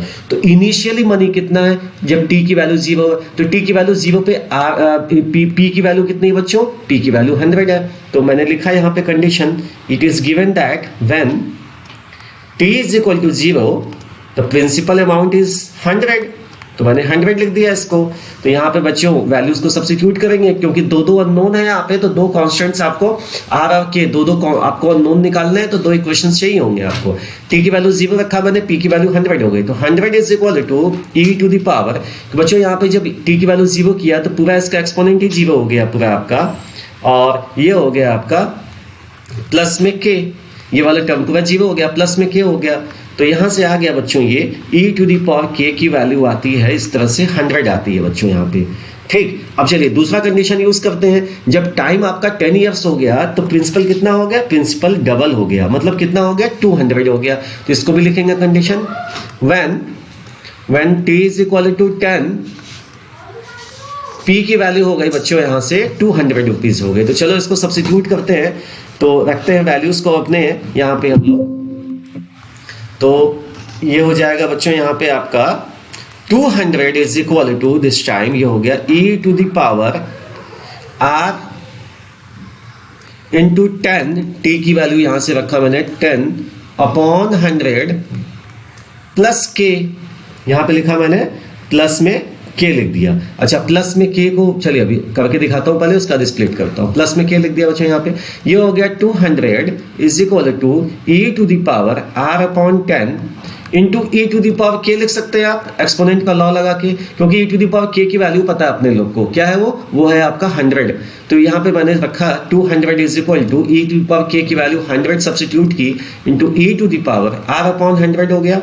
तो बच्चों इस साइड में बचा, लेफ्ट हैंड साइड में 2 बचा, is equal to e raise to the power r upon 100 हो गया ये। अब क्या करेंगे, अब हम लोग ले लेंगे बच्चों दोनों साइड में लॉग ले लेंगे। तो taking log both the sides, ये हो जाएगा नेचुरल लॉग लिया हम लोगों ने, log 2 to the base e is equal to log e to the power r upon 100 to the base e। तो बच्चों log base 2 की वैल्यू क्वेश्चन में लिख रखी थी, कितनी है इसकी वैल्यू, इसकी वैल्यू थी रखी है 0.6, सॉरी मैंने बोला गलत मिस्टेक कर दिया यहाँ पे। log 2 की वैल्यू बच्चों होती है 0.6391, ये वैल्यू मैंने यूज कर लिया इसकी। अब यहाँ पे log e, ये बच्चों क्या हो जाएगा, बेस और ये भी नंबर सेम होता है तो इसकी वैल्यू 1 हो जाती है, और एक्सपोनेंट बाहर आ गया, ये हो गया r अपॉन 100। इस तरह से बच्चों यहाँ पे रेट ऑफ इंटरेस्ट की वैल्यू आ गई, 100 से मल्टीप्लाई कर गया ये, अब ये हो गया आपका 6.391, ये आ गया बच्चों 6.391। आर की वैल्यू 100 नहीं बच्चों, ये 10 एक्चुअली ये e to the power k की वैल्यू जो थी आपकी, ये इसकी वैल्यू जब हम लोगों ने सब्स्टिट्यूट किया है तो r अपॉन 10 है ये। तो एक मिनट इसको मैं करेक्ट कर देता हूं, ये है r अपॉन 10। ठीक, तो r अपॉन 10 की वैल्यू आ गई आपकी, इतनी आ गई। ओके बच्चों, हाँ बच्चों, तो फिर 10 से ये मल्टीप्लाई जब किया यहाँ पे जब 10 बचा तो 6.391 ये आपका आ गया रेट ऑफ इंटरेस्ट। इस रेट से जो प्रिंसिपल अमाउंट है वो आपका इंक्रीज कर रहा है, ताकि 100 रुपए आपका 200 रुपए बन जा रहा है 10 ईयर्स में। The solution of the question number 21। In this question students, the principal amount is increases at the rate of 5% per year. So let P denotes the principal amount, R denotes the rate of interest, and T denotes the time. Then dp by dt is equal to 5% of P. तो 5% means 5/100 of what? Of P only. क्या? तो चलो इस differential equation बन गया अपने सामने, इसको क्या कर लेंगे, इस डिफरेंशियल इक्वेशन को हम लोग सॉल्व कर लेंगे, जनरल सोल्यूशन मिल जाएगा, फिर पर्टिकुलर सोल्यूशन निकाल लेंगे और अपना आंसर आ जाएगा। तो dp by p is equal to बच्चों हो गया ये पी अपॉन में डीपी 1/20 इनटू ये हो जाएगा students dt। Now integrating both the sides, तो जब इंटीग्रेट करोगे तो ये हो गया बच्चों dp by p is equal to 1/20 integration of dt। 1/p का हो गया बच्चों integration log of p is equal to 1/20 into log t हो गया स्टूडेंट्स ये। अब यहां से बच्चों p की वैल्यू आ गई, p की वैल्यू क्या आ गई, p की वैल्यू हो जाएगी आपकी e टू दी पावर, क्योंकि लॉग में ये लिखा हुआ था तो t का पावर आपने 20 ऊपर भेज दिया था इसको पहले ही, तो ये हो जाएगा आपका t बाई, अच्छा c भी लगा देना है स्टूडेंट्स आपको, है ना बच्चों। तो ओहो बच्चों यहाँ पे थोड़ा सा ग्लिच हो गया है फिर से। तो चलो बच्चों 21 के क्वेश्चन में क्या है, dp बाई dt की वैल्यू है 5/100 इंटू p। क्या है dp बाई dt, फिर से बच्चों यहाँ लिखा हुआ है कि प्रिंसिपल अमाउंट इंक्रीज हो रहा है 5% के रेट से पर ईयर। तो प्रिंसिपल अमाउंट को देखो, प्रिंसिपल अमाउंट p इंक्रीज हो रहा है किस रेट से, 5/100 मतलब 5% के रेट से, तो मैंने इसको dp बाई dt लिख दिया। तो क्वेश्चन ने पूछा है कि 1000 रुपीज बैंक में अगर आज डिपॉजिट करो आप तो आफ्टर 10 ईयर्स वो कितना हो जाएगा, 1000 रुपीज जो है कितना वर्थ, इसकी वैल्यू उसकी कितनी हो जाएगी, ये आपको कैलकुलेट करना है। तो डिफरेंशियल इक्वेशन को के हेल्प से हम लोग बच्चों इस क्वेश्चन को सॉल्व कर लेंगे। तो पहले तो हम लोगों ने बना लिया ये डिफरेंशियल इक्वेशन। इस डिफरेंशियल इक्वेशन को जब हम लोग सॉल्व कर लेंगे स्टूडेंट्स तो आ जाएगा अपना जनरल सोल्यूशन। उस जनरल सोल्यूशन को सॉल्व करके हम लोग पहुंच जाएंगे इस क्वेश्चन के आंसर तक।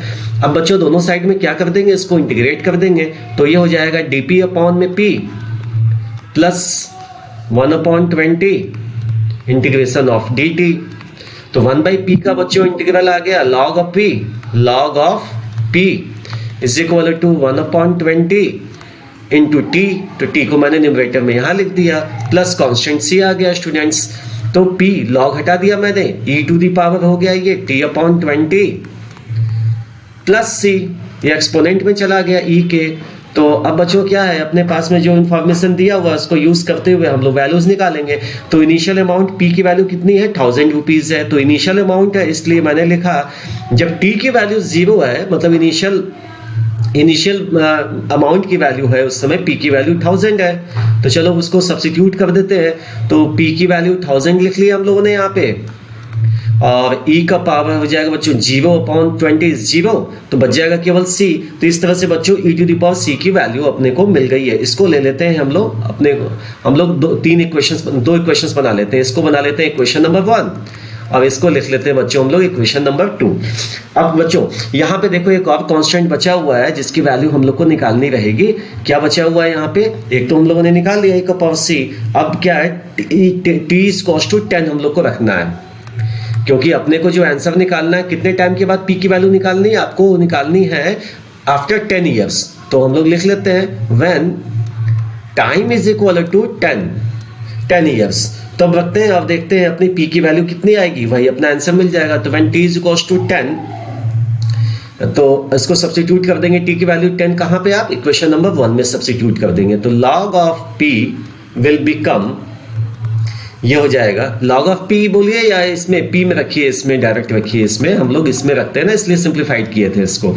तो p की वैल्यू हो गई आपकी e to the power, t की वैल्यू 10 रखेंगे बच्चों, तो 10/20 हो जाएगा 1/2।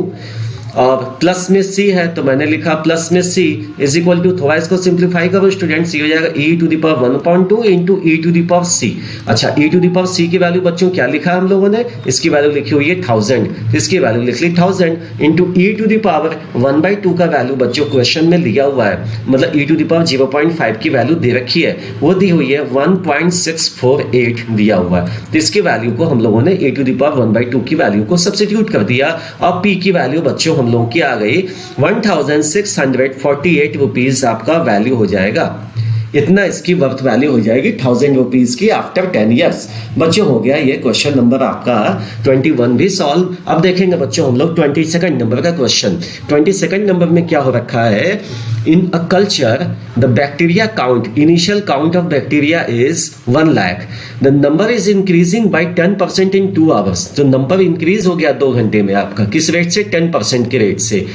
कितना टाइम लगेगा इस काउंट को डबल होने में, मतलब 1 लाख से 2 लाख पहुंचने में, अगर ये 2 घंटे में 10% के रेट से इंक्रीज कर रहा है तो फिर कितना टाइम लगेगा इसको ग्रो होकर के 2 लाख पहुंचने में, यही हम लोग को निकालना है। और क्या इंफॉर्मेशन दिया है, rate of growth of bacteria is proportional to the present number. तो चलो बच्चों पहले क्या करेंगे, डिफरेंशियल इक्वेशन बनाएंगे, उसको सॉल्व करके फिर डिफरेंशियल इक्वेशन को हम लोग क्या कर लेंगे, अपना आंसर निकाल लेंगे। तो यहाँ पे सबसे पहले इसको सॉल्व करने के लिए स्टूडेंट्स हम लोग को कुछ एजम्पशंस करने होंगे। हम लोग पहले एज्यूम कर लेते हैं, लेट y ले लेते हैं बच्चों, बैक्टीरिया का जो प्रेजेंट नंबर है उसको, या किसी टाइम t पे जो नंबर है बैक्टीरिया का उसको y से एज्यूम कर लेते हैं। Let y be the number of bacteria, be the number of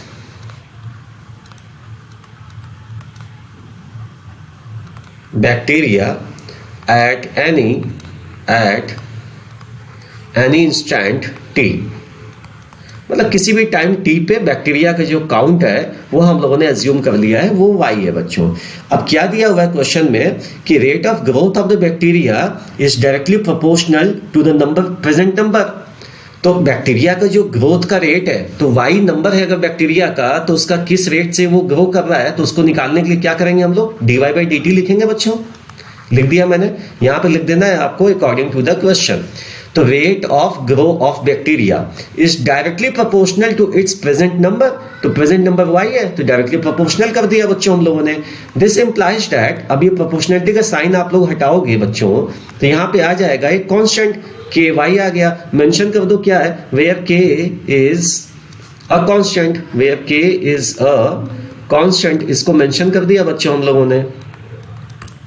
ठीक, अब यहाँ पे क्या करेंगे, आपका डिफरेंशियल इक्वेशन बच्चों बन करके हो गया है तैयार, dy by y is equal to k dt। अब क्या कर लेंगे बच्चों, दोनों साइड में इंटीग्रेट कर दो, तो 1/y dy is equal to integration of k dt। 1/y का स्टूडेंट्स हो गया log of y is equal to k t plus c. इतना आ गया बच्चों, यहाँ तक काम बहुत इजी था। अब क्या करना है हमको, अब हम लोग को ये एज्यूम कर लेना है, हम लोग को अब वैल्यू बतानी है, बैक्टीरिया काउंट कितना हो जाएगा, आपको टाइम बताना था ना, टी की वैल्यू बतानी है जब वाई की वैल्यू डबल हो जाएगी तो चलिए वाई की वैल्यू डबल होने के लिए हम लोग क्या करते हैं, सबसे पहले अपने पास में देखिए के और सी दो अननोन है जिसकी वैल्यू आपको फाइंड करनी रहेगी यहाँ पे, के और सी। फिर टाइम आपको निकालना है जब बैक्टीरिया काउंट आपका 1 लाख से 2 लाख हो जाएगा तो चलिए इसके लिए हम लोग यूज करते हैं यहाँ पे, पहले इसको और आगे तक लेके जाते हैं इसको सॉल्व करते हुए। अभी क्या करते हैं बच्चों, हम लोग मान लेते हैं let y not be the number of bacteria, be the number of bacteria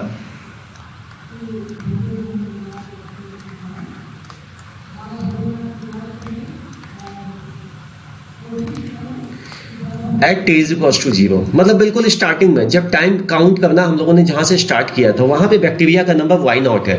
वैसे इस क्वेश्चन में बैक्टीरिया का नंबर लिखा हुआ वाई नॉट की वैल्यू 1 लाख है, वो हम लोग बाद में पुट करेंगे जब इजी फॉर्म में आ जाएगा बच्चों ये तब। तो चलिए वाई नॉट की वैल्यू यहाँ पे हम लोगों ने ले ली जब टी की वैल्यू 0 है तब। तो बच्चों यहाँ पे जब टी की वैल्यू 0 रख दो यहाँ पे, तो क्या बन जाएगा ये log y not is equal to हो गया बच्चों ये c। तो इस तरह से c की वैल्यू आ गई आपकी। अब c की वैल्यू को अपने इस इक्वेशन में हम लोग, चलो इसको मान लेते हैं हम लोग क्या है कि इक्वेशन नंबर 1 है मेरा ये। अब इस इक्वेशन नंबर 1 में इसको सब्स्टिट्यूट कर देते हैं इसको, तो put c is equal to log y not in equation number 1, in equation number 1 में इसको सब्स्टिट्यूट कर दो स्टूडेंट्स। ये हो जाएगा बच्चों log y is equal to k t plus सी की वैल्यू log y नॉट रख दिया हम लोगों ने। अब दोनों लॉग्स को एक पास कर लो बच्चों, तो ये हो जाएगा log y minus log y not is equal to k into t हो जाएगा स्टूडेंट्स ये। तो अब के टी की वैल्यू क्या आ जाएगी, के टी की वैल्यू हो गई बच्चों यहां से k t is equal to log of y upon y not. अच्छा वन मोर थिंग स्टूडेंट्स, क्या वन मोर थिंग, यहाँ पे बच्चों जो k का वैल्यू दिया है, the number is increased by 10% in 2 hours, मतलब 2 घंटे में जो नंबर है वो कितना इंक्रीज हो जा रहा है, 10% के रेट से बच्चों वो नंबर जो है इंक्रीज हो रहा है ना। तो इसको भी तो यूज करेंगे हम लोग, अभी बिल्कुल करेंगे बच्चों इसको यूज हम लोग। तो the bacteria count is increases by 10% in 2 hours. तो यहाँ लिख देते हैं बच्चों हम लोग, since bacteria count increases, since the bacteria increases by 10% in 2 hours, तो इस इंफॉर्मेशन को भी यूज करते हैं बच्चों हम लोग। तो यहाँ पे क्या हो जाएगा आपका, ये KT की वैल्यू जो है आपका KT is equal to log of y upon y not है यहाँ पे, तो वैल्यूज को रख देते हैं अपने।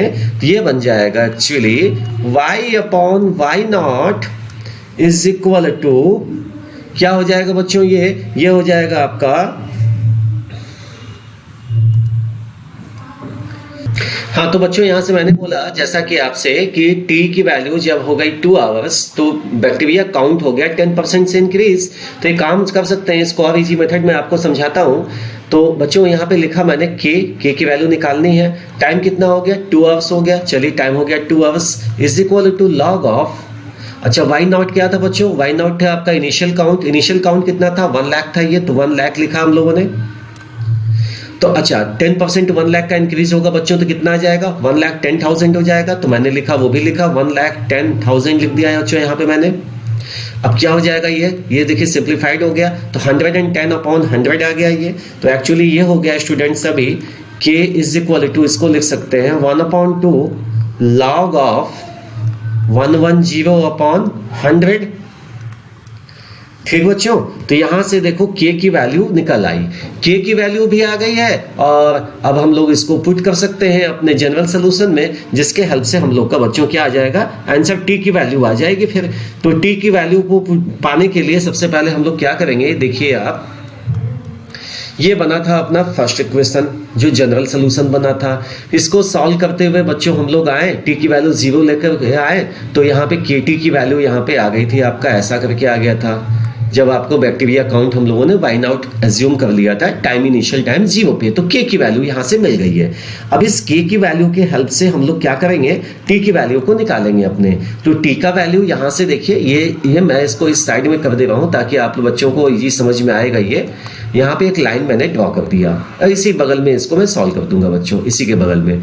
तो k की वैल्यू आपने पुट कर देनी है, ये 1/200 यहाँ पे। तो यहाँ पे मैंने रख दिया बच्चों, यहाँ पे k की वैल्यु, ये पेन चेंज कर देता हूँ, k की वैल्यू हो गई 1/2 log ऑफ 11 अपॉन में 10।